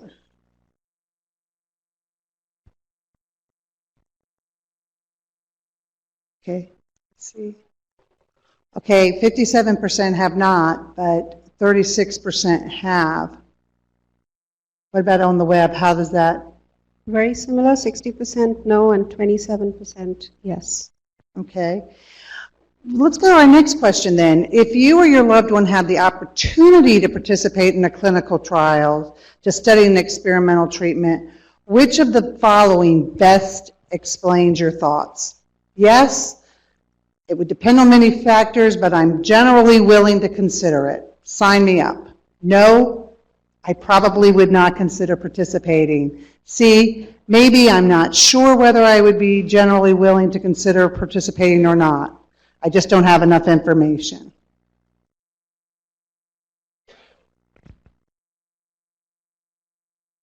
Okay, can we see? So almost 70% of you say yes, even though it would depend, but you're generally willing, with 14% not thinking about it. What about on the web? 74% say yes and 21% say maybe. Okay. Well, that kind of is a great, segue into our next kind of scenario. So I want you to kind of imagine that you or your child has the opportunity to consider participating in a clinical trial for an experimental oral replacement therapy. The study is going to enroll 50 participants. The clinical study lasts 1 year, and it's going to involve 6 clinic visits occurring every 2 months.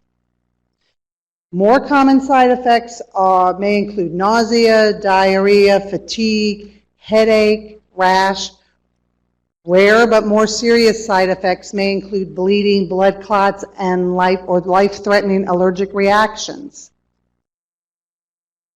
So think about this. What would be your thinking in this kind of trial?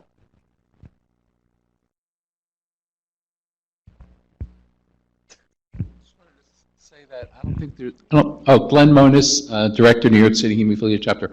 I don't think there's anything on that list that isn't already in the PI of all the existing products. So. Well, thank you for that.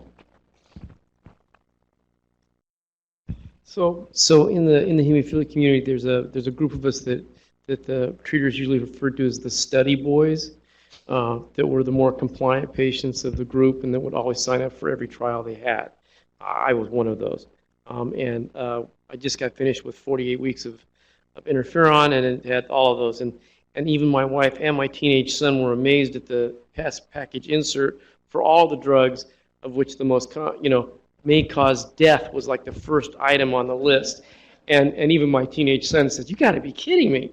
But so we're used to this in general. So you're telling me that the side effects don't come into your play when you're thinking about this? They come along with the pack. Oh, thank you. As a parent, if I was looking at putting my child in this study, my biggest question would be what would be my concern about bleeds? If bleeds did happen, how would we be able to get that under control? What would be the impact of his actual hemophilic disease state? And the damage that could be done to the joints if they went untreated, but we would absolutely entertain it. The side effects would not be a deterrent for us because of the study boys being such amazing role models and how important they've been to get us to the place that we are today. We would sign up to make sure that my nephews and grandbabies would have that same privilege. So, thank you. Thank you. Sandra Wilkes. I mean, I'm looking at it from two perspectives. I'm looking at it as me, myself as the patient, and as for my child. And for myself, no question, I would sign up. But for Thomas, and given his inhibitor status, I'd be a lot more hesitant to sign up because that child has suffered enough, and I would really be concerned about the side effects, and I would be worried about what more could possibly happen. That said, we need more studies that are available to inhibitor patients. There was a question earlier that asked how many studies have we participated in. I think it was in the last year, and honestly it's 0 because we've not been eligible to participate in any of those studies. Hi, Colin Wick. So I have a first cousin on my mother's side, and we both actually have hemophilia, and we're the same age. We both have been talking about and want to participate in these studies for the new drugs coming out, but it's been hard to track that down. As you know, I'm recently like an adult, so like it's so it's like I'm kind of, I have to get up to pace with everybody else because until recently, it was mostly my mom doing all this for me. She's not enthusiastic about me trying drugs that have side effects out, but like I could deal with nausea and like I could deal with issues like that if I had a faster or more efficient treatment or a longer treatment. That's something that I value. Okay, I'm just going to repeat what I think I heard you say, is for you, it's not knowing how to find out about the trials. Is that right? Okay. I actually think I jumped the gun, and I think if we go to the next slide, I think we actually have a polling question that says, is that the same one? It's correct. Oh, so for that's where I jumped the gun. For this one that we just talked about with those things, for all of you who have not yet commented, could you vote on whether yes you would vote on that?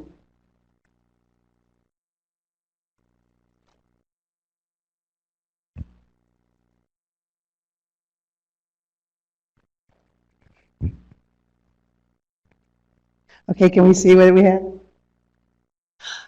Okay, 71%. Still very high. Excellent.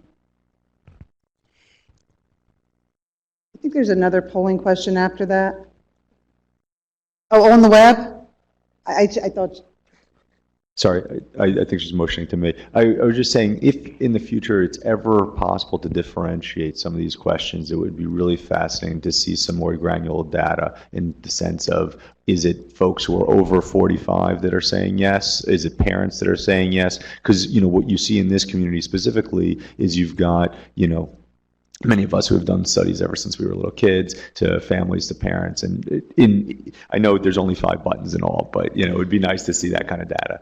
Well, we got hands. So, how many of you who are parents would participate in this clinical trial, would enroll your child into this clinical trial? Okay. How many of your parents would not? Okay. Now, of the people who said yes, how many of you were over 45? Is that what you wanted? No, but what you saw was that it was, who knows how scientific this is, but you saw 50% yes, no amongst the parents. Then by definition, if those numbers are right, it would be 80 to 90% of those with. So it's just an interesting dynamic there. Absolutely. Thank you. Okay, can we go to the next slide? So which of the following factors, which of the following factors would rank as your most important decision as to whether to participate? So I think the common side effects, rare but serious side effects such as bleeding or life-threatening allergenic reaction, how the treatment might improve your health, how the trial might affect my current treatment plans, or requirements of the trial or length of the trial.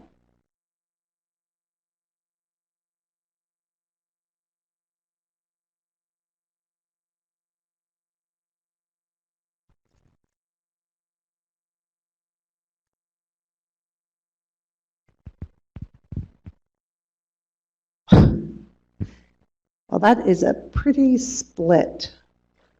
Rare but serious, how the treatment would affect my current regimen, and how the trial, so I forget what they were. What about on the web? On the web, 0% say common side effect. Rare but serious is 37%. How the treatment would improve my health is 37%. Okay, thank you. So when we're talking about this hypothetical or any clinical trials, is there anything else that we haven't heard that you'd like to mention?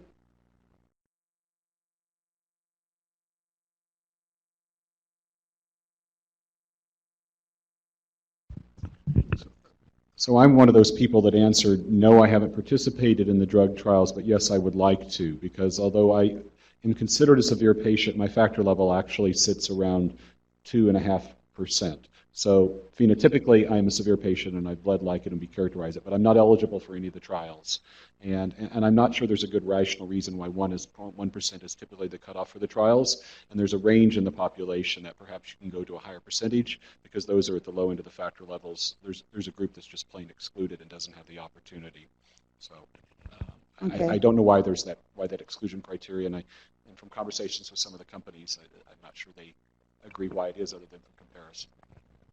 Okay. Anybody else? Donald? I'd just like to add that, I have two connections with hemophilia.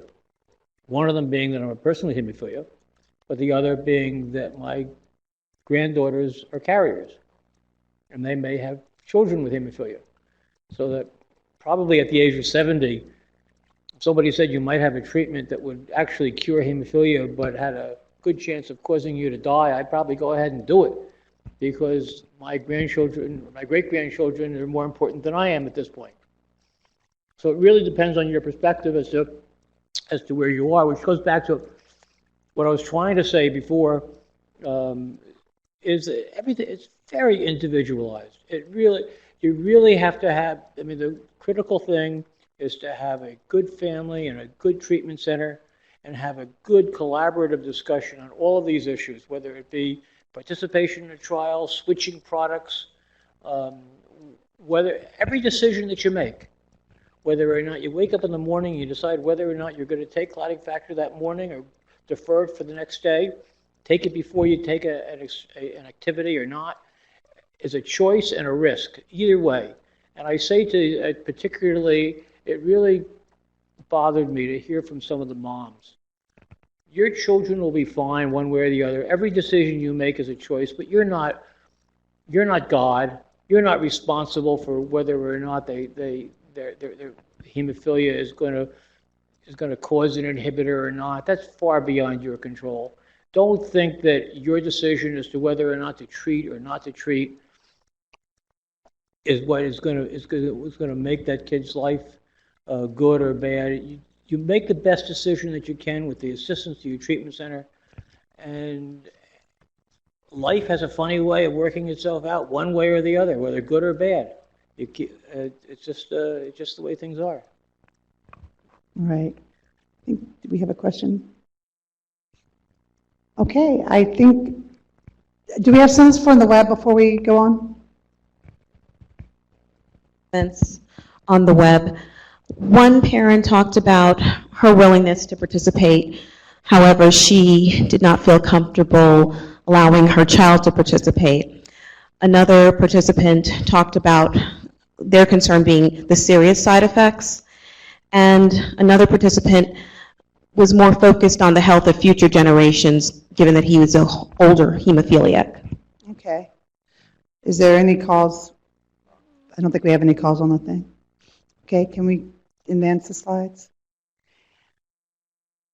Is there anything under treatment that you feel like we haven't mentioned or spoken about that you want to take a 2-minute chance to say? Hi, Paul Brayshaw. I guess one thing that would be worth considering, and maybe as you look to how trials are set up or the inclusion or exclusion criteria, I think it's important to consider the sample sizes among rare disorders, and that a lot of the information we might glean from these trials isn't going to actually be what's reproduced in the real life. So I think although we're a rare disorder, or hemophilia at least, if there's ways that you can look at some of that extrapolating data to get beyond the sample size, or hopefully allow companies to maybe bring in more data from other countries or something that allows us to get a better sense of how the trial or the product will appear in real life. Okay, thank you. Glenn Monis, New York City Hemophilia Chapter. There's all this discussion around decision-making, around treatment regimens and so forth. And the one thing that's come out a little bit, but I think not enough, is that there's uninformed decision-making, there's partially informed decision-making, and there's well-informed decision-making. And allow people to make empowered and informed decisions by having the maximum amount of information, and then at least, it's based on something that's meaningful to them and meaningful in the bigger picture. The problem, a big part of the problem with what happened in the 80s is that people were not being given all the information to make informed decisions. And to a certain extent, I think that's the same thing that's happening today. And you've heard it from several of the people who spoke about issues around inhibitor development who were not told that this was a possibility. You've heard it several times. And why should anyone not have all the information that is currently available? What is not available is not available. Research has to be done. Great. Research should be done. But why isn't every treatment center, chapter, national organization, and I'm not saying that they don't. I mean, there's a lot of information out there, but we can do more to make sure that people have information and knowledge and are therefore able to make informed, empowered decisions. Okay, thank you. Thank you very much. Does anyone on the panel have any questions they'd like to ask out to the audience?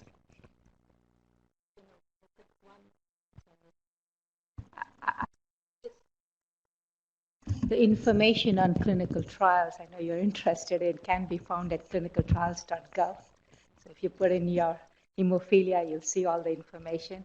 Plus, you can also ask your treaters to give you that information too.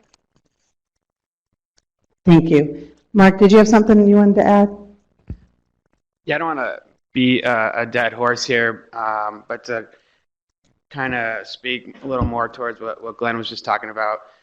I know when I see my HIV docs, if I have a side effect, they report that back to the drug maker. I think especially when it comes to inhibitor development, it would be great, and this is kind of like what we said about phase 4, why can't we make a mandate that inhibitor is reported back and tracked even by product, so that when we are asking physicians or patients to make an informed decision on which product to pick, we can see exactly what the inhibitor development percentage is by product, so that we can make those informed decisions. Okay. Yeah, I mean, for me, I think the two really huge issues in the hemophilia community today, other than the kind of like joint damage and the HCV and the HIV, is this inhibitor stuff, as well as female population. So the inhibitor thing, I think two things are important. One is we have to know more. There has to be much more information known about inhibitors. You can see the devastating effects that you've heard about in this room. I'm 37 years old. I was a Div 1 athlete. I can run. I do not have an inhibitor. If I had an inhibitor, none of that stuff was going to happen. It's a huge deal, and we need to know more information. Where I think that information needs to go is as close down to the genotyping as possible. We are starting to really differentiate, to understand the differences on a molecule level for hemophilia. what the FDA can do is to try to lead the charge for things like that. And the second, which is a little off topic but is important because we heard about it, is we need to stop thinking of hemophilia as purely this kind of male disease, and that, even the concept of a asymptomatic carrier, a symptomatic carrier, I know there's been politics behind this for lots of reasons, but if we start just using the term hemophilia, it allows people to walk into an emergency room. It allows people to talk to a doctor to say, look, I have hemophilia. You're a woman? Yes, I have hemophilia. And those kinds of things allow for a better access to medicine, better support for the community. And if we can try to address those two things, other than all the kind of chronic stuff and a cure, which of course that's what I'd really like, I think we could really move the community quite forward. Thank you. Debbie? Yeah, just a couple of things to follow up. I mean, obviously, we need better information on the products. And I really think, there is a big question that has gone down in this community for a very long time, is whether there is a difference between the products, especially whether there's a difference between plasma-derived and recombinant products when it comes to inhibitor development. I mean, there's studies underway. Those studies have been going on for years. We have no conclusive results. Every time we get the results of some kind of study, somebody brings it into question because they say, oh, it's not statistically significant, it's not this or whatever.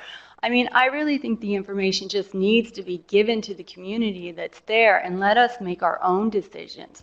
I mean, really, who are we going to rely on to interpret this information? Everybody has a different opinion. I mean, just give it to us in the raw form and let us make up our own minds about these products and what is a risk we want to take for our particular child.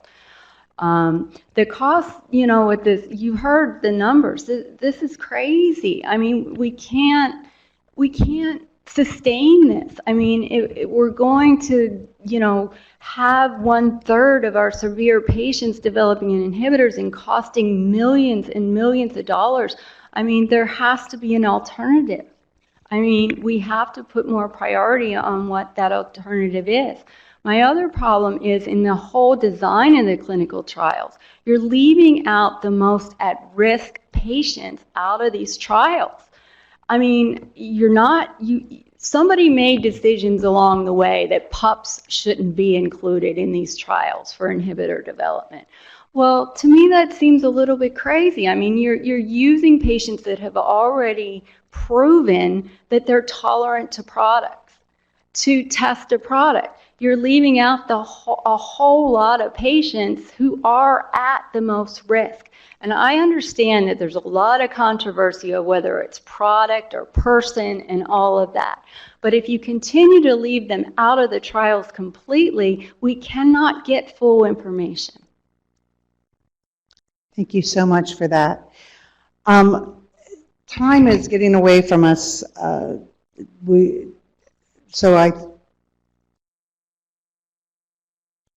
So it's right now time for our open public comment period, and I actually am going to hand the microphone off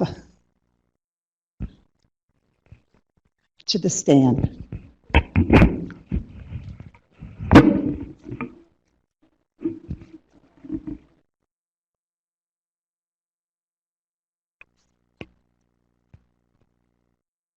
Yes. So good afternoon. My name is Jennifer Scharf. I'm with the Office of Blood Research and Review in CBER, and I would like to extend my thanks to the panelists and all of you for sharing your experiences and perspectives with us today. So at this point, we will move on to our open public hearing portion of the meeting, and I'll invite each individual who registered to make comments to make your comments from the microphone on the right-hand side of the room here. For a maximum of about 3 minutes if possible. And please state your name and your affiliation before your remarks. So at this time, I'll invite Kimberly to make your remarks. That's fine. Please, from there. That's not a problem. Great. I can do that. Hello, everyone. Coming at you from a little different capacity now. My name is Kimberly Haukstead. I am the Executive Director of the Hemophilia Federation of America. HFA serves as a patient advocate for safe, affordable, and obtainable blood products for bleeding disorders patients. I know I spoke earlier on behalf of my son and our family, but as a community-based organization at HFA, we only represent patients. So we felt it was important to make an extra statement today, strictly from HFA. Through our high-touch national programs at HFA and our patient surveys, we do collect qualitative data from a broad range of community members, many of whom do not have a voice in an arena such as this. Consequently, we have a unique perspective from which to comment on the questions posed today. We find that patients living with bleeding disorders do use a range of treatment options, including a variety of recombinant, monoclonal plasma-derived, as well as other alternative coping and pain management strategies, which we discussed earlier. We do appreciate that we have access to a range of options, and we worry about the future access to these options with insurance. The use of prophylaxis treatment and the ability for patients to infuse at home are significant for the bleeding disorders community. This allows for greater flexibility in treatment schedules and the ability to lead a more active and productive life. Individuals who have developed inhibitors have significant and vital additional needs, as do older adults as they experience the common aging issues in tandem with their bleeding disorders. Women clearly also still are undiagnosed and underserved. Access to multiple treatments are critical for the hemophilia community, and that personalization of treatment is needed. I think you heard it today. Hemophilia treatment is simply not a one-size-fits-all. Based on anecdotal evidence, one patient might develop allergies or an inhibitor while on one product, while another patient will not. It is often reported that different products have varying levels of hemostatic efficacy.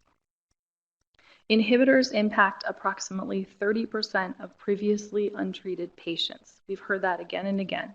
So much is still unknown in our community about how or why our treatments do or do not work. With these uncertainties, there is the need for patients to continue to have access to a variety of treatments and a need for transparent and open dialogue about any data collected on the impact of treatments. The most critical treatment concern for members of our community is that treatments are safe. We do not forget the staggering impact of HIV and hepatitis from tainted products which had on our community.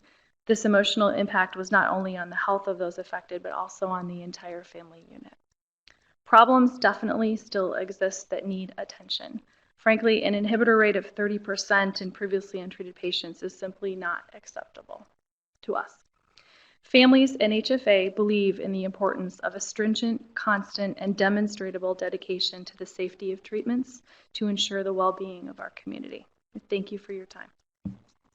Thank you, Kimberly. Paul?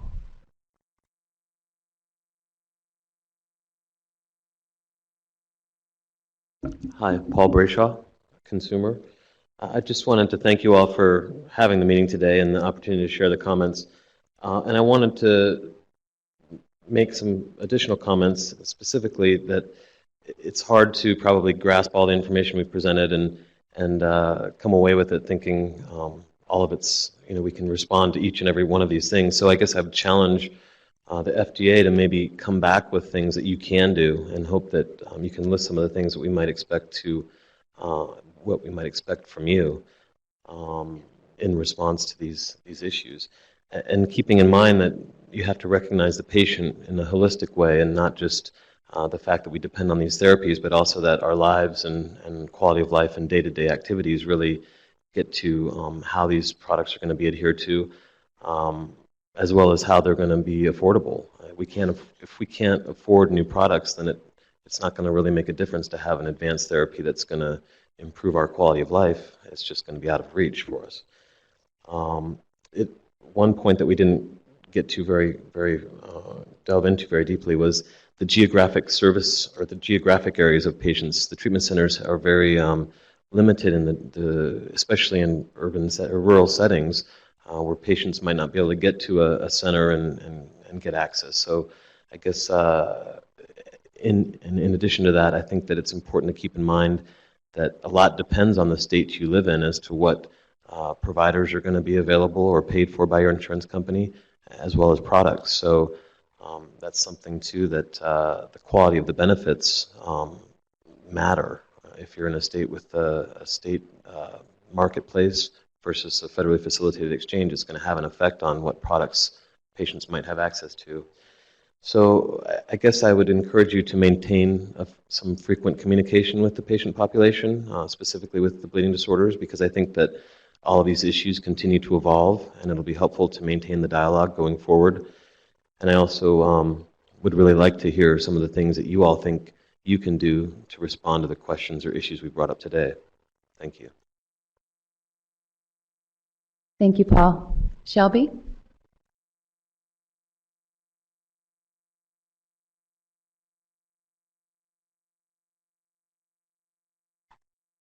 Hey, I'm Shelby Smoke, consumer. And most of the topics that I was going to touch have been covered, and I'm very glad of that. And I want to thank you for your time and for listening. As Paul intimated, it's a lot to absorb. So my reiteration of what we covered today would be just the access to information. We are a very intelligent population, and we're able to easily disseminate this through our chapters. And I think there is, or has been, a lack of getting the information and having access to it that is able for us to qualify on our own terms. I would also reiterate that the vulnerable population here are often those that aren't represented at meetings like this, and so that being able to get the information to them via networks that we've set up is a very vital thing. So transparency and access. And the last thing that I hope that was achieved and that you started to understand is how hemophilia is the root of everything we endure. So when we're talking about all our healthcare needs, it always seems to trace itself back to hemophilia, which is why it's so critical to be on top of this and to have it treated. So even, when I go to the dentist, before the dentist can adequately treat me, we have to deal with the hemophilia. Even when I go to the orthopedist, all the problems born in the orthopedic arena for me are the nature of hemophilia. Even going through hepatitis C therapy and enduring treatments for liver related to the hemophilia. So I have procedures, we have to go back to the hematologist. So they are a key ingredient in all our healthcare needs.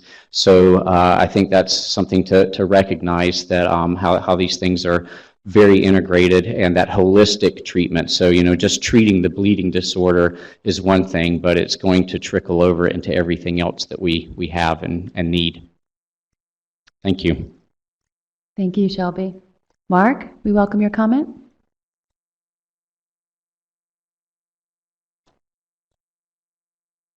He's here.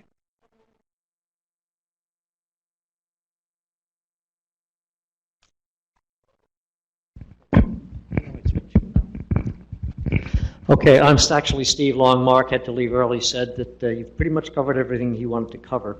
And actually, I've managed to get in, and the others have, the other things that I came here to speak about, except I want to reinforce what Don had to say about support for women. Mother used to have these odd nosebleeds now and then. We never thought anything of it. My niece is 25% and has a son that's 3%. She is on the HFA board pushing for victory for women and those issues.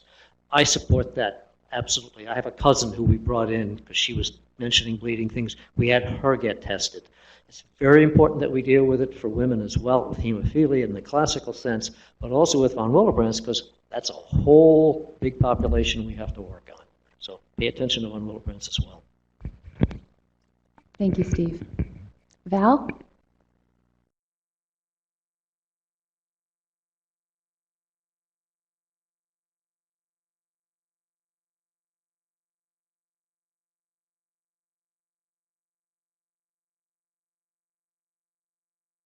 I'm Val Bias, CEO for the National Hemophilia Foundation. I also happen to be a patient with severe factor IX deficiency and all of the comorbidities, as we've spoken about today. You've heard from many of our patients in the audience today.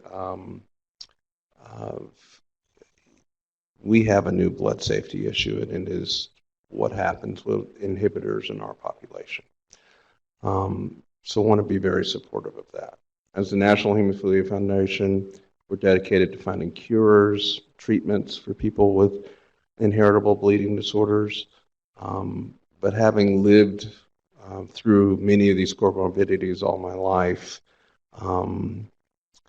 I don't expect you to save us, but it really took, for HIV, it took a conversation that all the federal agencies had to have. And if you just write it in a report, people will just maybe not read it. So I would encourage you, when you're in a meeting with your other federal agencies, whether they be at NIH, who will likely hold the key to the research for inhibitors, or CDC, who will look at our demographics, or HHS, who will have some control whether we have access to new products and new treatments, that you voice verbally. We're all here together. I hope we're one of the largest patient groups you've gotten an opportunity to speak to. We just completed our annual meeting, and our theme was nothing about us without us. You have an army. We are here to support you. Please help us. Thank you very much for today. Thank you, Val. Tom, would you also like to make a comment?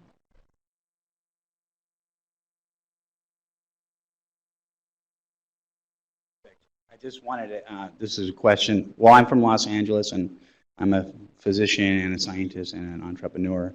But the question I was going to ask is directed towards Sanjay and Deb and other parents of kids with inhibitors. If there were two products coming out that might make the lives of your kids better and easier to treat them, and how would you go about deciding which one to be involved in the study with and or use, or eventually if one was maybe more, one might be more easily to explain how it would work, but it might be at more risk of making your kids' inhibitors worse, and the other one might alleviate it somewhat, but not totally negate the fact that you still have to do FIBA treatments. And I guess to make it, since I'm not involved with either of these companies, one is this new biphenotypic, whatever they call it, the antibody that can hold maybe factor 9A together with 10, the substrate, may bypass the need for factor 8 in inhibitors patients, and the other one being an antithrombin siRNA that will decrease the level of an inhibitor of coagulation and therefore maybe make the extrinsic pathway's ability to generate thrombin more potent, let's say. So how would you answer that? I was just interested in how you might decide to go with this question.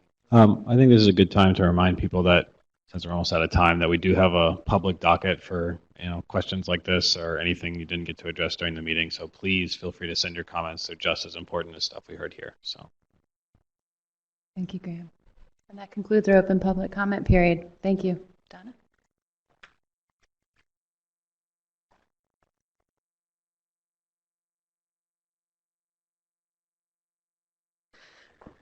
Well, it has been a long day, and we have heard a lot of information. And I know from the perspective of the FDA, we are really grateful. And Val, I got to say, I wrote down your little motto, and I'm going to find a way to use it too. So thank you so much for that. I do want to say that if you have picked up a evaluation and filled it out, please, at the end of today's meeting, drop it off. But besides saying thank you to those of you who are here and to those on the web, we just want you to know how important we find the information you give us and how much we appreciate that you've taken the time to call in, to sit with us today, to come in. And we would like to now conclude with some closing remarks from the Deputy Director from the Office of Blood Research Review. She talked to you earlier, Dr. Jeanette Michaud. Thank you. So as we close today's meeting, I want to thank you all for your participation and certainly for your valuable input. It's been a very productive conversation, and we're very grateful to you for engaging in this process. We've heard many recommendations, great insights. We've heard your experiences, and you've been able to very clearly describe the burdens of your disease, and the gaps in therapies. And this information will be used by FDA as we seek to facilitate advancements of new treatments when we work with manufacturers, researchers, clinicians, and others. And it will help in the design of clinical studies and help us ensure that the measures of benefit and effectiveness of new therapies actually reflect what matters most to patients. The information we heard today will also be useful to manufacturers, I believe, and I know that a number of them were here in attendance today. And that will hopefully help to develop new products to meet specific patient needs. So now I'll attempt to very briefly summarize the salient points from today's discussion. You've made this particularly challenging for me because you've brought forward such great recommendations and information, but that's a good thing. So our first discussion this morning focused on disease symptoms and daily impacts that matter most to patients. What we heard is that there's a great desire to be able to lead a normal life, and for a patient to be able to have a family life, a career, pursue his or her dreams, and that is a very important goal to this community. We've heard also that disease presentation can be quite variable among patients, even with the same disorder, and that pardon me, I'm trying to read my text here. We also heard that there's under-recognition of disease symptoms and diagnosis in women with bleeding disorders and in symptomatic female carriers. There's a need to better define and recognize bleeding episodes, and microbleeds were mentioned a few times in our discussions. Patients and their caregivers know their diseases very well, and it's important that we be able to listen to patients. This certainly ties into the FDA's interest in patient-reported outcomes in clinical studies, and so we thank you also for bringing forward that comment. We also heard that factor levels and the annual number of bleeding episodes may be insufficient in characterizing disease burdens in patients with heritable disorders. We also heard that microbleeding can be a very significant component of hemophilia, and there's a need for better recommendation and treatment of internal organ bleeding episodes. We need to recognize the burden of pain in these diseases and the need for better pain management. And we heard about unmet medical needs, those associated with inhibitors and the need to be able to treat inhibitors, and the need for bypassing agents, the need to treat the complications of long-standing disease, and for the management of aging patients and all the complexities that that brings about. This afternoon, we heard a number of perspectives on current therapies for the treatment of heritable bleeding disorders, and among those comments were the following. The community has certainly benefited from prophylactic therapies, longer-acting treatments, home infusions, and safer products. And this has collectively given more power to patients and their families and given them a greater sense of safety in facing these diseases. We also heard that there's a great inadequacy of treatment for women and for the bleeding disorders as they are manifested in women.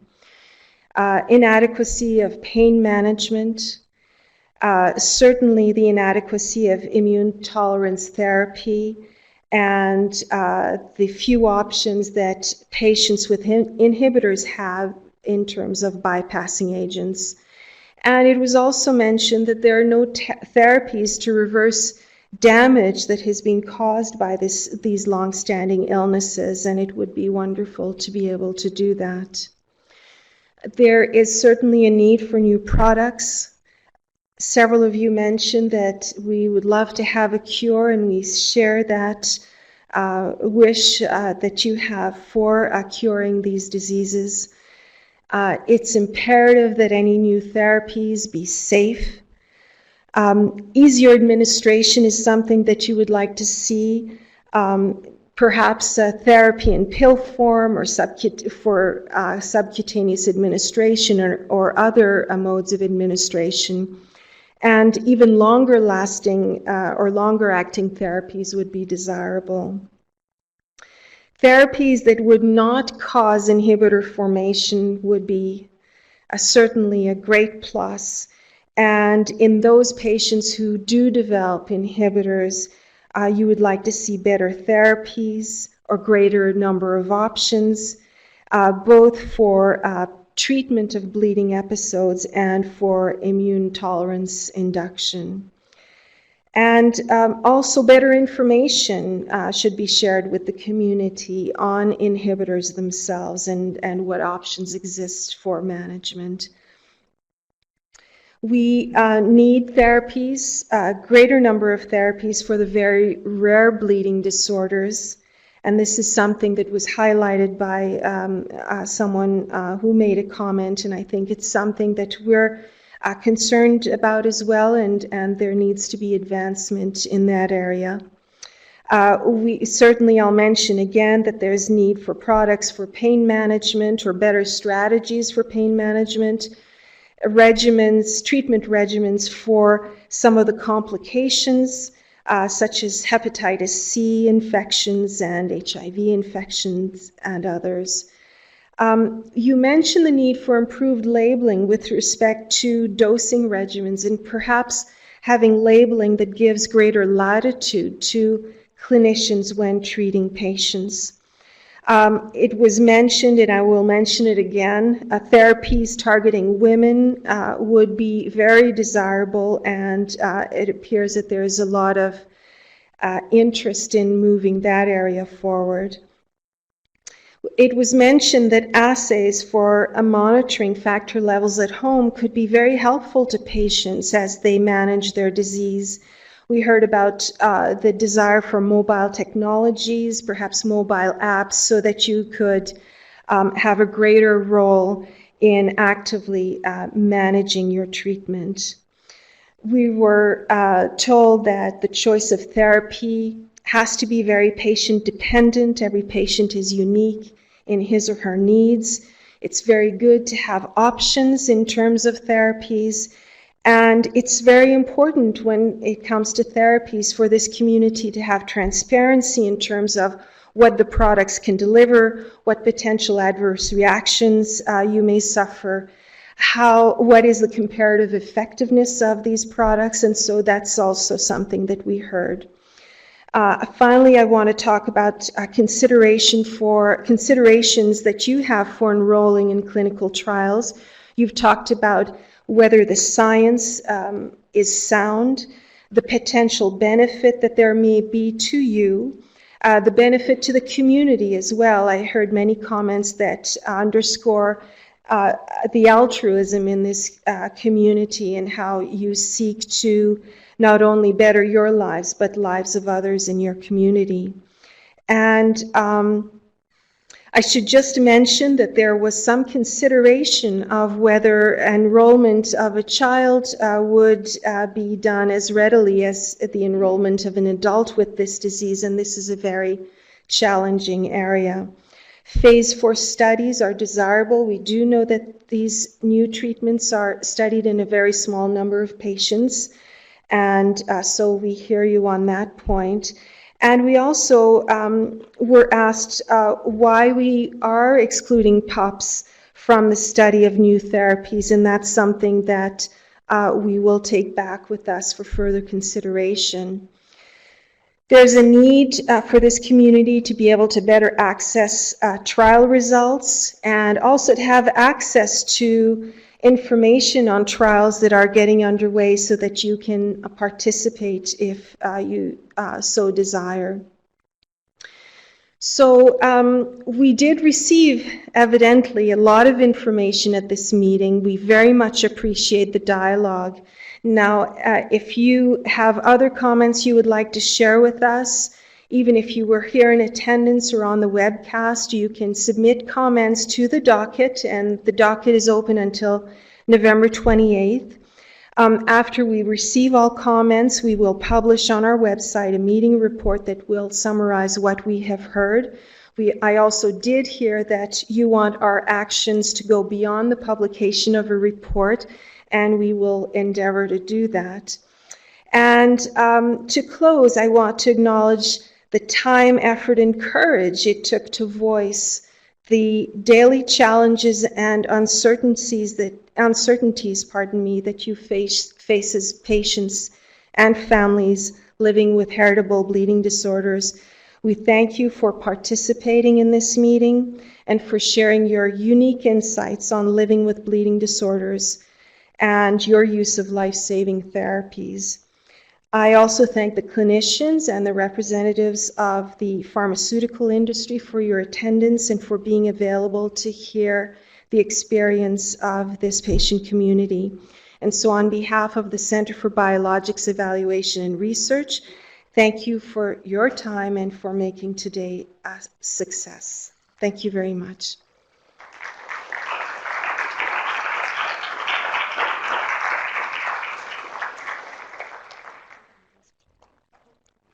And with that, I ask that those lovely clickers you leave on the desk, and meeting's adjourned. Thank you so much for coming.